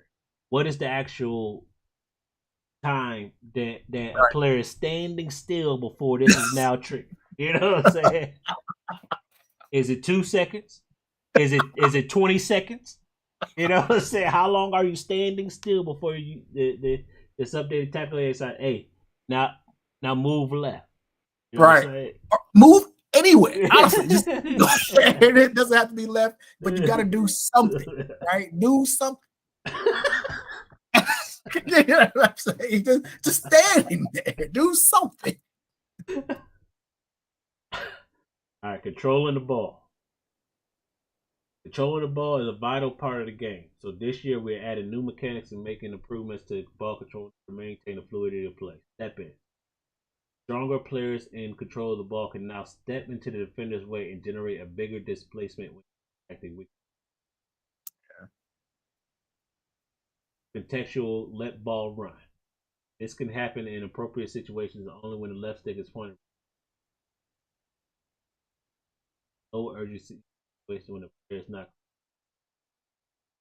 This is similar to the dummy, right? Dummy. Yeah. So, okay. So if my back is facing the defender and I have sufficient space between me and that defender, right, Yeah. and I'm holding the trigger button up the field, Yeah. he would just automatically. Okay. Yeah. So instead of taking the touch and then trying to turn around, slowing Yeah. down that transition. You're Okay, right. okay. Shield pushback. Shielding the ball, holding the left stick backwards toward the opponent will make your player attempt to push the player behind them with their body. This is supposedly already in the game. Yeah, I was gonna say it's already. Apparently, sometimes it's not too much to the point where they're ignoring the ball just to go shield the defender. Consistent slide traps. Revamp of the system with dozens of new animations, mainly to prevent the ball from going out of play. Oh, so Sure. this is when they do that slide as the ball is on the byline. Yeah. Of course, added new animation. Defending. This is key. Let's get to it. Goalkeepers. Goalkeeper line of sight. How many times did we talk about this one? Goalkeepers can be slower to react if their vision is blocked by players as they should be. The goal with this change is to make block vision situations play out in more authentic ways, potentially creating new challenges to goalkeepers. The reflex and reaction attributes impact how much line of sight affects goalkeeper safety. I couldn't be happier with that. I told and we talked about this. There was no line of sight in the game. It's just they just know where you shot. And the game decided whether or not it was a save. You know, see? Like ridiculous. The deflections didn't matter, nothing else mattered. You know what I'm saying? It's ridiculous. So goalkeeper line of sight, huge addition. Yeah, that's huge, man. That you know what? Before we keep going, I will say, so far everything sounds good. To be honest, everything is in the direction of goodness. Everything they've addressed at least some aspect of things that we've touched upon that we, especially with this new lack of stationary movement. For me, that's huge. Yeah. For the way I attack, that's huge for me because I try to take advantage of spaces in people's defense, but having people stand there and having this, I don't like doing that. So this in line of sight, this is huge for me. It's huge. So, and I agree with you. This is all good. How it's implemented, I think the first couple of weeks is going to be rough, but all of that is a tuning issue, right? You can tune how long a player is stationary. You can tune the goalkeeper line of sight, but now it's actually in the game. You know what I'm saying? Because before it wasn't even a tune. You couldn't even tune it. It just outright wasn't in the game. All right. It right. So now it just becomes tuning these variables until where, you know, all this becomes well balanced, and now we have a decent game. So I like that it's in the game. Goalkeeper throws, increase throw speed, improve accuracy, added more effective trajectory. Because this kills the counterattack. Yep. You can't do a quick pass out after a goalkeeper catches the ball. Goalkeeper driven role. Keepers can form a driven role similar to existing. Yep. Improve be a goalkeeper mode. Nobody cares about that. New save animations, of course. Yeah, whatever. They keep saying that. I'm still getting terrible animations. You know what I'm saying? Still getting the same animations. jumping back. Doing this. Hand in the chest. Hands in the chest. Why is that even in the game? Get big. You know what I'm saying? Not fetal position. Right. All right, defensive positioning. This is what we were talking. This was what we were talking about earlier. Yeah. Okay, partial team press. Double tap and hold R1/RB. Partial team press sends two of your players to closely mark the opponent. While partial team press can be rewarding, it also risks potentially putting your players out of position. Not careful when you. Teammates continue to mark until R1/RB is released. The players are switched, or their teammate contains stamina run. About that. Wait, so they say mark. They said mark opponents passing passing options to players, or passing lanes. Maybe just passing options. Okay. Yeah. So they go to man marking. Yeah. For as long as okay. To be honest, it's so it's like being able to trigger and end the team press functionality at any point instead of like the 10-second timer you get on team press or the single teammate contain that you get. You can get two people pretty much doing team press. So just doubling it. That right. We'll have to see how it works. We'll have to see how it works. The specifics on when you can use it, right? What's better, right? Say, because right now I don't know when you will want to use that partial team press to mark passing option. Is that during cross? Say somebody's flying down the wing, you want to mark the people coming in for the cross? How would you? That's a good question. Right. So, yeah, for me, I'd have to understand how the default AI movement is to determine whether it's something that people need to abuse to get proper defending. Right. For me, it'd probably be only if I want to be hyper aggressive and press or situations like, for me, that's more useful on like I lose the ball, right? I get dispossessed, then I want pressure. I want close the gaps, and then I can let go and let people position as they need to. And then when they're in the 18-yard box, I let people do whatever they need to do to mark their men. So it's probably situationally dependent. It will probably depend on. Yeah, because something like that, you could trigger a partial team press with the forwards, right? Right. Instead of your whole team now out of position, you just got your forwards who have less defensive impact anyway, trying to get the ball back and keep the attack going. So like you said, we'll have to see how specifically when. Tactical changes, depth tactics. We've set greater differentiation between both extremes. Higher depth teams will hold the defensive line quicker to push up the field when the streets. Thank God. Lower depth teams will sit deep. Honestly, I never felt like depth meant anything in this game. And so this is in combination with that CDM instruction that they added for the game. Because I'm telling you, especially when I'm playing an arrow, when I'm playing with that CDM who's just a couple yards ahead of the center backs, like with Kimmich, even with like Emerson when I'm playing with the Prem team. I mean, if I'm using them and if they have any kind of forward depth, after they pass the ball, they sprint back. I mean, turn around, sprint. And even though my line it's set to 75 because I'm trying to encourage them to move up. Oh, but they sprint back like it's. I was like, does my depth mean anything? I don't understand.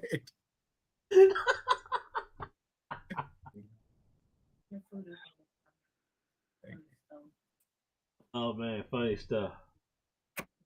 Agreed. So we'll have to see how they've implemented this, but I agree. This is positive direction.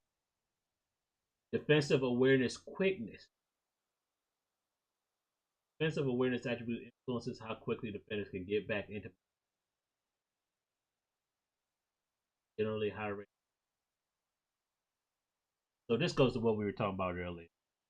Positioning in the counterattack or positioning out of position. run back to their zone of control, as Right, you right. like to say, which apparently is still in the game. This is interesting to me because I always thought that this was tied to work rates.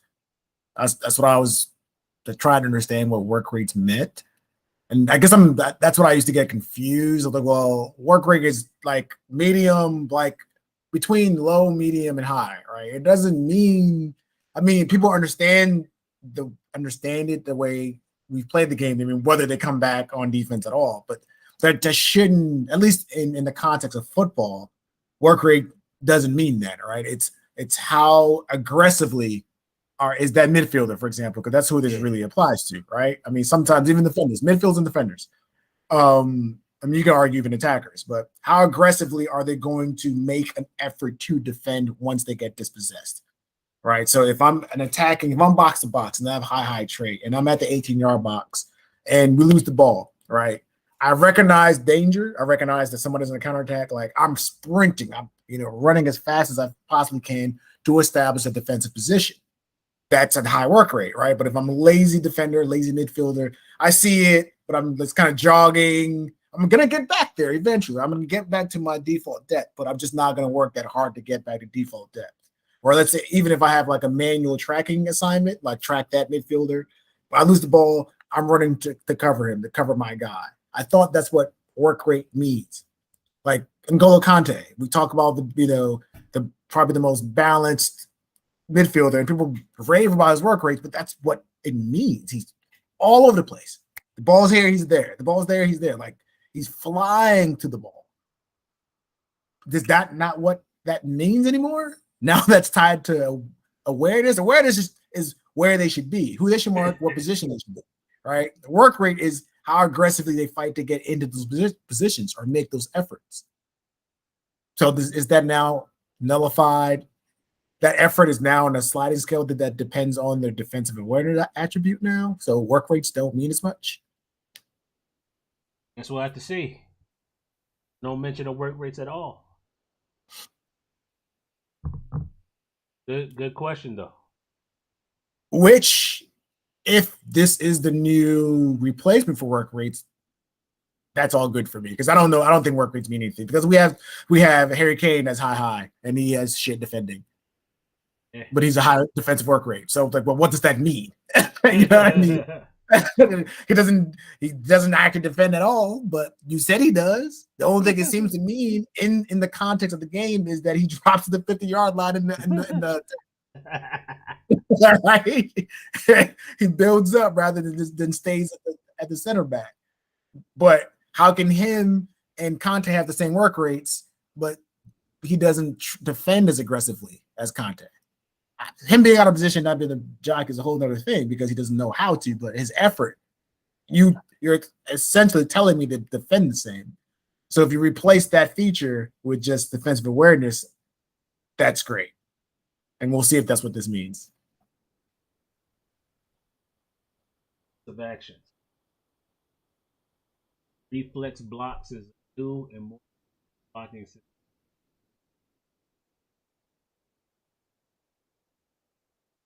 Blocks were more.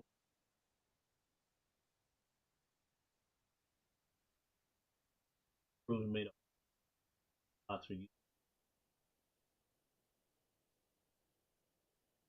User control player manual blocks. Manual block can be player auto block 4.5 feet. Eye control player.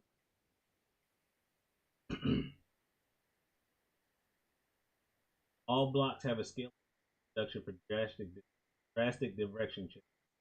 Moving player will be able to reach blocking distance. Blocking distance. Player traveling speed.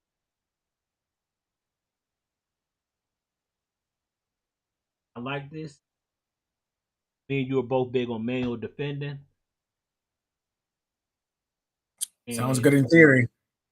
With a blocking distance of 6 feet, hopefully, when I go to press the tackle button, they don't do the alligator legs and put the leg out 2 feet in front of them, giving themselves no chance to hit the ball, and now taking themselves completely out of the play. All right.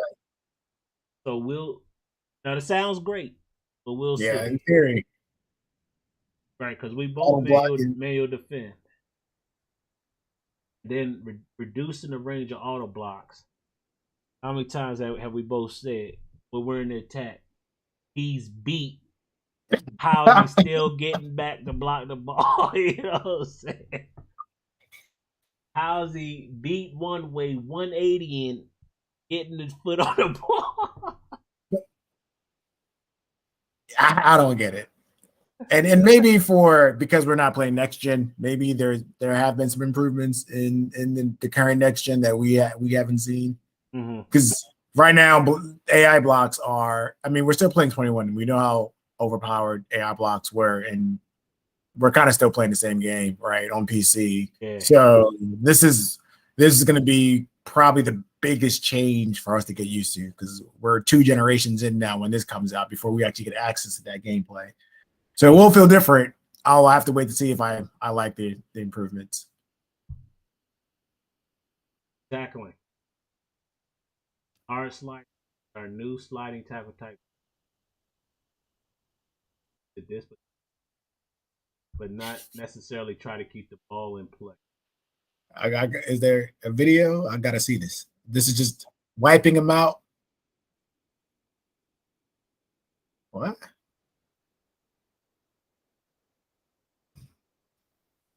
Oh, okay.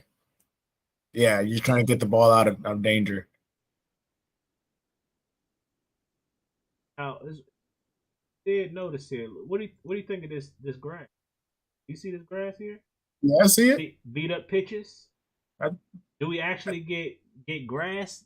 Actually get an actual pitch in FIFA 23 instead of just paint on the ground? You know? Whatever it is. We don't even know what it is. A virtual pitch. I don't even know what it is. Yeah, who knows what it is?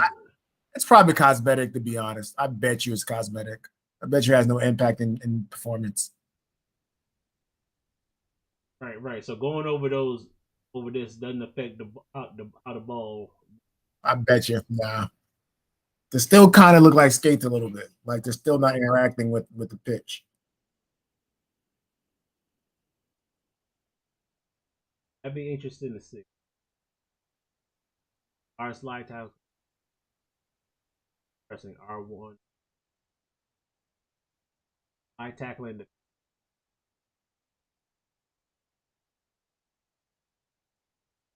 Not the stand tackle or hard tackling attribute? Okay. Sure. new back heel tackles improve the potential success of late tackle requests for high. Trigger these tackles to high defense.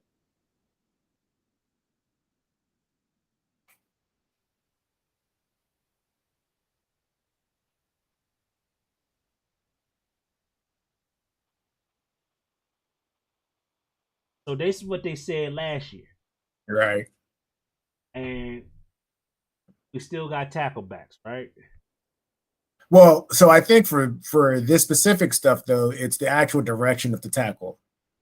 So tackling with the wrong leg, for example, right? You know he's making a cut, like he's on the outside, he's going to make a cut in, and you request a tackle in that direction because you know that's where his movement is going to be, right? But you press a tackle, and then he does an outward tackle, yeah. Okay. towards the outside rather than the inside.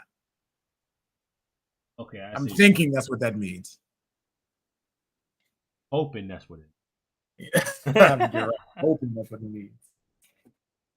Slide tackles are now part of the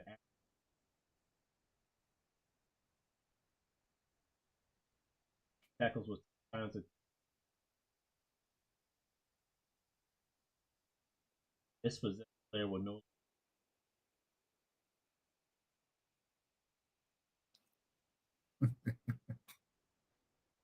Doesn't do that for me.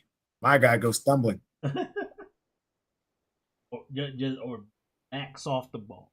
Yes. it starts running into defensive position. All right. improved the amount of defensive options available to players. We've made several updates to areas of game. Shepherding the ball. Use a player's body to shepherd the ball out of play. This will request the player to engage in a shielding action to prevent the ball getting to the ball. Clearance improvements. I'll use the following attributes: awareness and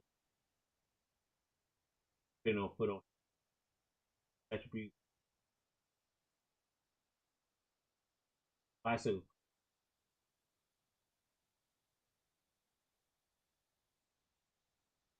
Why is shot power not? If you're holding clearance, power applied should be a factor, not defensive awareness. I don't even understand why defensive awareness is even a factor. I don't understand it either. Just do what I told you. You know what I'm saying? Anybody should be able to clear the ball. Right. and know where to clear the ball too. It's not possible to figure it out. Player switching, huge. Yeah, whatever. Adaptive right stick switch. New setting for right stick switch. Holding the right stick in a direction will allow switch to players further away. Visual indicator will expand. Clicking the right stick allows you. Our goal with this new switch is to switch the way without having. It takes some getting used to. Yeah. Right stick switching reference. All relative, player relative. That's all. Improvements in their switch indicator. Couple. We'll see. You know, the player switching. I understand they're trying to make improvements to it, but it's always been buggy. Right. So we'll have to gauge before we get there. Across the pitch, competitive settings, but rivals put game modes that matter. Friendly. Live pass setting. Default for competitive matches. Most players to switch. Added defending setting. Lock to rules. Here we go. 5 Put it in the game. subs. Put it in the game. That's probably one of the biggest changes to FIFA 23, actually. That's huge in FIFA 23. Yeah. It makes a bench something you actually have to think about. That's going to change bronze benching, ain't it? You know what I'm saying? That's huge.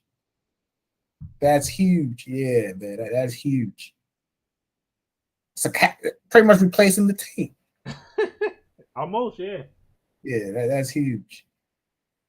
New offside advantage indicator.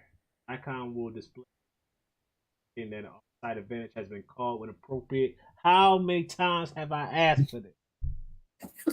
Allow advantage on offsides. I'm in the counterattack. You know what I'm saying? It's stopping my counterattack for offside. I hate that. The defender can dismiss their advantage by. So what's happening? Explain this. What is happening here? For offside advantage. Yeah. Yeah. So it's just like how when they play advantage for a foul in the game. Right. So if the player is offside, but you as a defender, I guess stop the play or do whatever they play. The ref plays advantage to give you a chance to get a counterattack going or something like that. But if they're offside and they're through, you then cancel the advantage. You get the offside call. You get the offside call. But yeah. So if they're offside, then you can counter it. They just stop gameplay. Right now, if you're offside and you're countering, they stop the game. Your counterattack is dead. You now have to reset the ball. That's why I was saying, allow advantage on all sides. I'm in the counterattack. I'm pushing up the field. Yeah, so I like that a lot. Cancel offside. The attacking player that is offside running to ball can cancel their run with super cancel to take themselves out of play, and no offside will be called, letting the game progress, possibly triggering an offside advantage. You can already do this in a game. You've seen me do Right. this. Yeah. I don't know why they're adding this as new. You can already super cancel the offside. I've done that. When having a sweat, I've done that. Referee strictness is a new setting for offline modes. So very lenient strict. I don't give a fuck about offline mode. Sorry for my language, but what I care about is calling fouls in live games. Increase player movement. Increase player top speed. Further increase the max possible speed for all players to closely reflect the flow. Yeah. So this was in 20. This is part of hypermotion for 22 of next gen. Right. So like even though Mbappe may have 99 pace on other players, but when he has like a bunch of space in between them, he gets like this temporary max speed allowable. That used to be something in older games, I think, right? Yeah. Yeah, arbitrary maxes or temporary increased max speed capabilities. So I think it's already in the game. New avatar runs.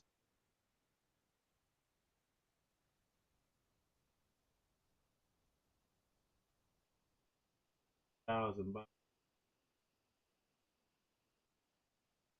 Nobody cares. Or set pieces. Throw-ins. Here we go. Normal throw-in with a player lock will not always go to the lock target. I don't know why this was the default. I hate throwing so much, man, because even when you get block on somebody, they just randomly throw the ball at anybody. Oh, yeah, anybody. Manual throwers are always manual, even when the player is locked. Players with the long throw-in trait will now be selected to perform throw-ins as they should. You know what I'm saying? You got a long throwing trait and they're never throwing the ball right now. You have no control over who throws the ball. Oh, who do you? You can't even change it. You can't even make a change. Goal kick is another step piece of. You can now move your outfield player. And like, why was this never in the game? If you accidentally press LB, you can't press RB after that.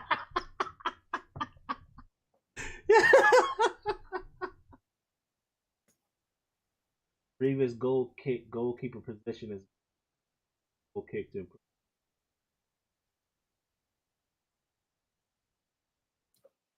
Pass direction / target for goal kicks, free kicks, and deep free kicks now be changed. That's already in the game. That's true. Already in the game. Physics. It's impact physics. Knocks from the by the provided the impact the force. How about players' heads? Did they get carted off the field?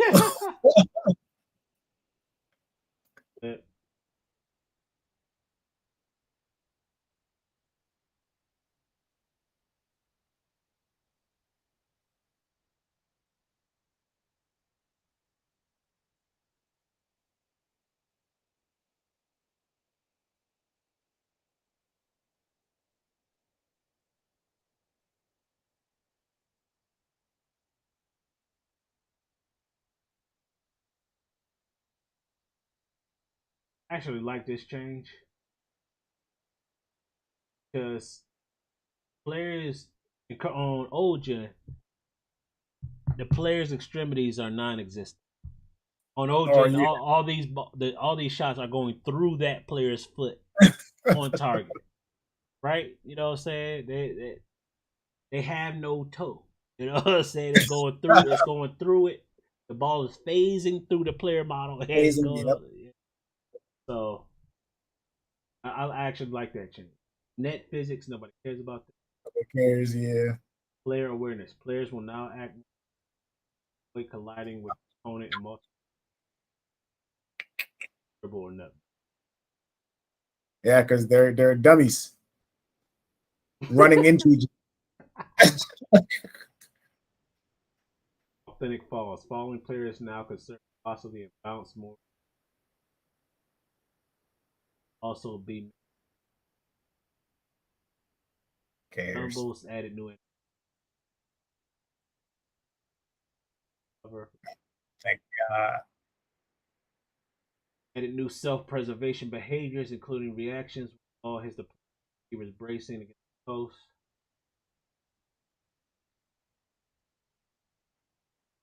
Well, but then there's the jumping over the slide tackle. Though. That's a self-preservation animation.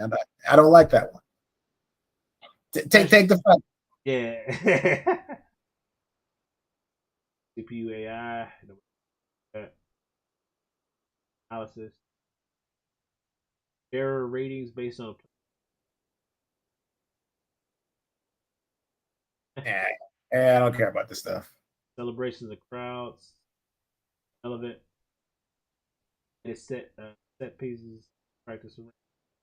Wow, you can practice set pieces for the first time ever. What a concept. What a concept. Don't care about games. Yeah, they added skill games for all the new mechanics. And that's the end of the pitch notes. Initial thoughts, Isaac.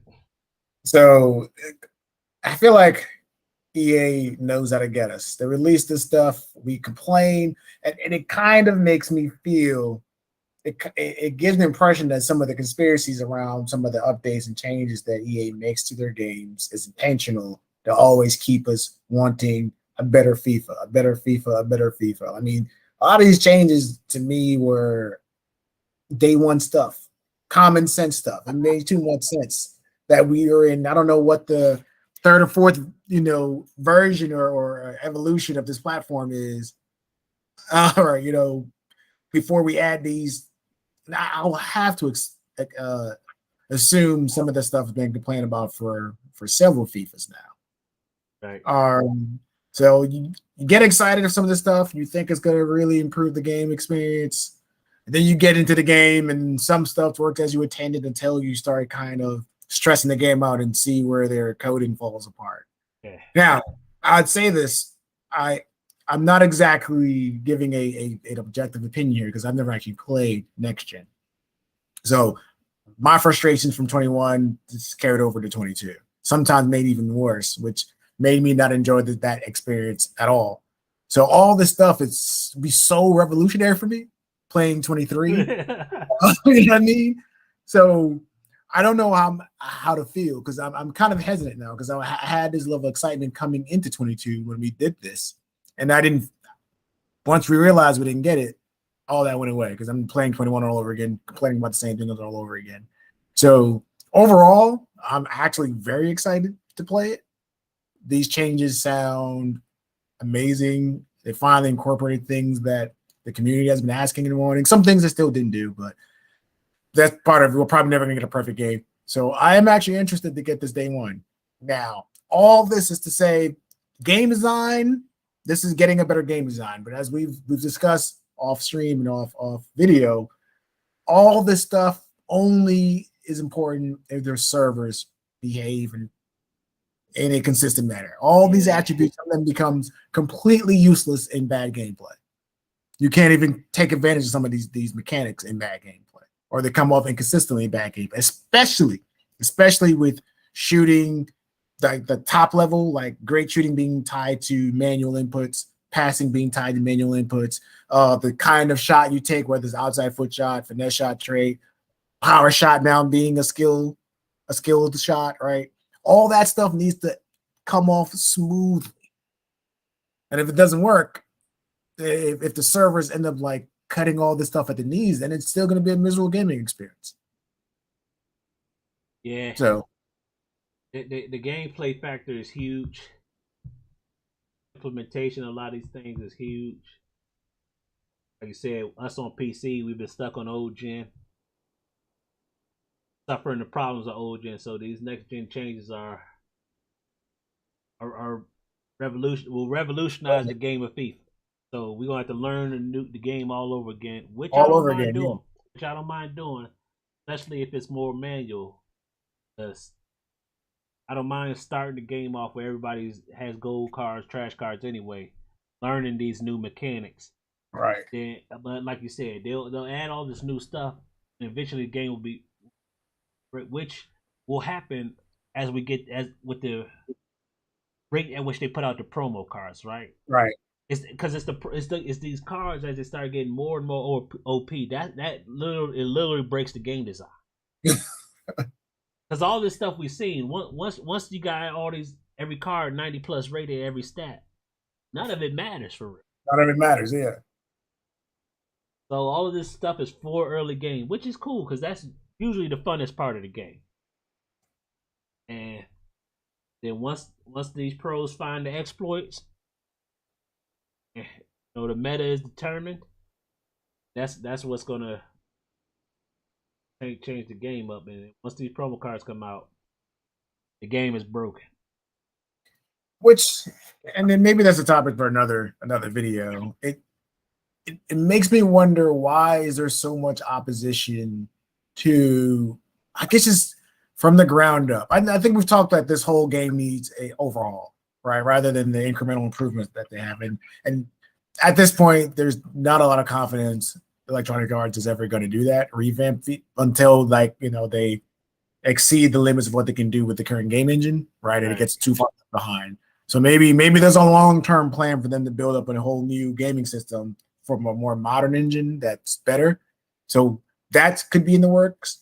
And this is not in the immediate short term. But I wonder why not just from a foundational point, just make a really, really good football game.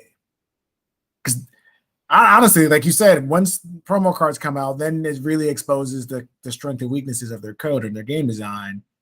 And some of these things, honestly, I fear are going to be things that we can predict, to be honest. Right? Agreed.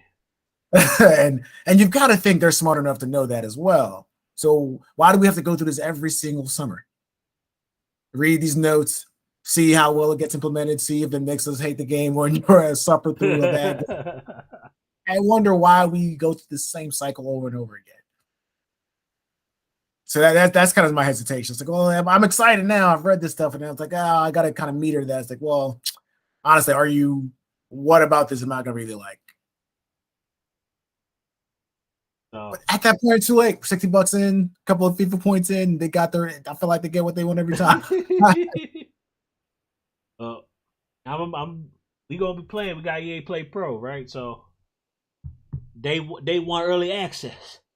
You know what I'm saying? I'm on that, Jack. They want web app. Right, because we can't get in the game. We'll be web app. Yeah. Buying our team. So honestly, I feel like, now that you mentioned, I feel like maybe that the experience, like from like September to November. That's like the height of FIFA. That's what everybody really cares about. And it's like, okay, yeah, it's cool, and I'll play after that because I already have the game. Or is it really just a 3-month game cycle and then just trash after that until the fall again? Is that what FIFA really is? That Black Friday promo, that's when you really start to see the game breaking down. I know a lot of people on social media say it's the patches, they patching the fun out of the game. No, they ain't the patches. It's all these bammers that everybody can afford. That's game breaking cards, and they just keep releasing game breaking cards every week after Black Friday.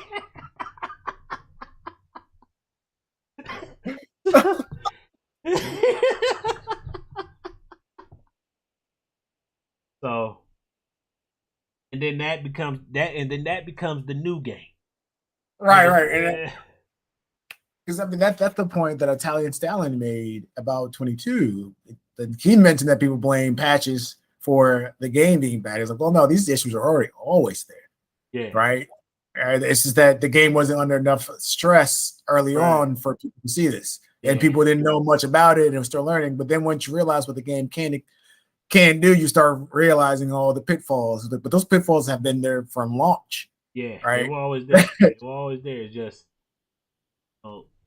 everybody on the field won max pace. So I think that's a big part of it because that everybody being max pace really messes with the physics engine of the game.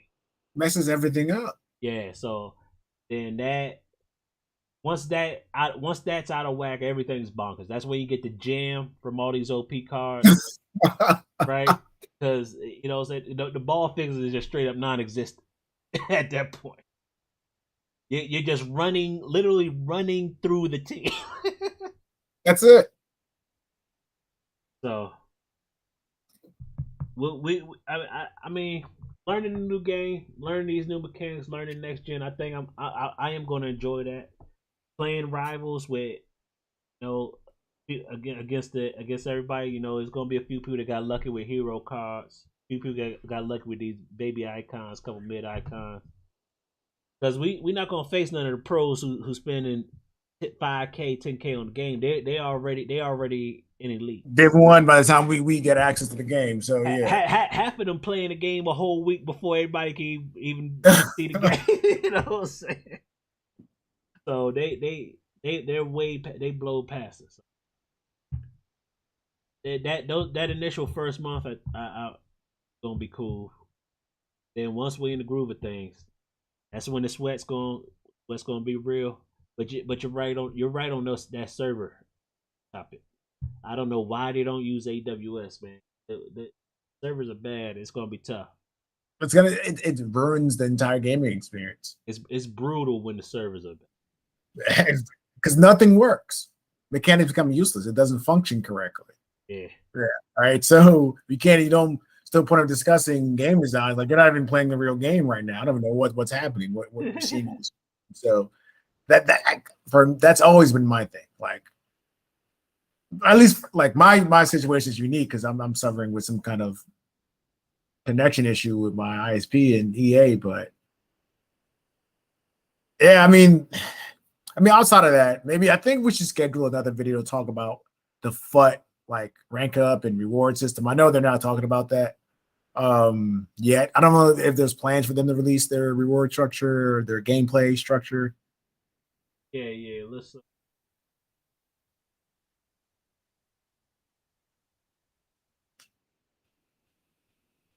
FIFA Ultimate Team. Yeah. Because that's what we play. Because we don't play career mode or pro club. That's what we got. Career mode. We got match day experience. Nobody cares about it. Because nobody plays. Ultimate Team August 11th. So that's in week and a half. Yeah. So yeah, we'll be back in a week and a half to discuss Ultimate Team for sure. And that's the major reveal. That's for us, for the people who play Ultimate Team, because game design apart, right? Like, that experience can impact whether you're enjoying playing FIFA, playing Ultimate Team too. So that's got to heat. I mean, that's going to discuss changes to squad battles, rivals, but chance, objectives, friendlies, SBC. Because I have ideas. I can't wait to have that conversation on how they can revamp rivals to make it more rewarding. Yeah. So new chemistry system. We got to talk about that. Oh, that's true. So it's going to be a lot to discuss. Oh, get your PES comparisons ready. Your eFootball comparisons ready, because I'm sure they're gonna borrow what a lot of the because even though I rag on eFootball, they do have some positives in their dream team that EA could learn from. And come August 11th, we're gonna see if they took some of that. Right, which they're smart. That's what you do. Yeah.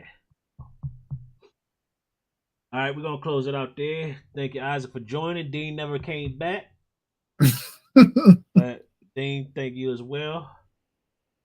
And we'll be back August 11th for the Ultimate Team breakdown. Peace.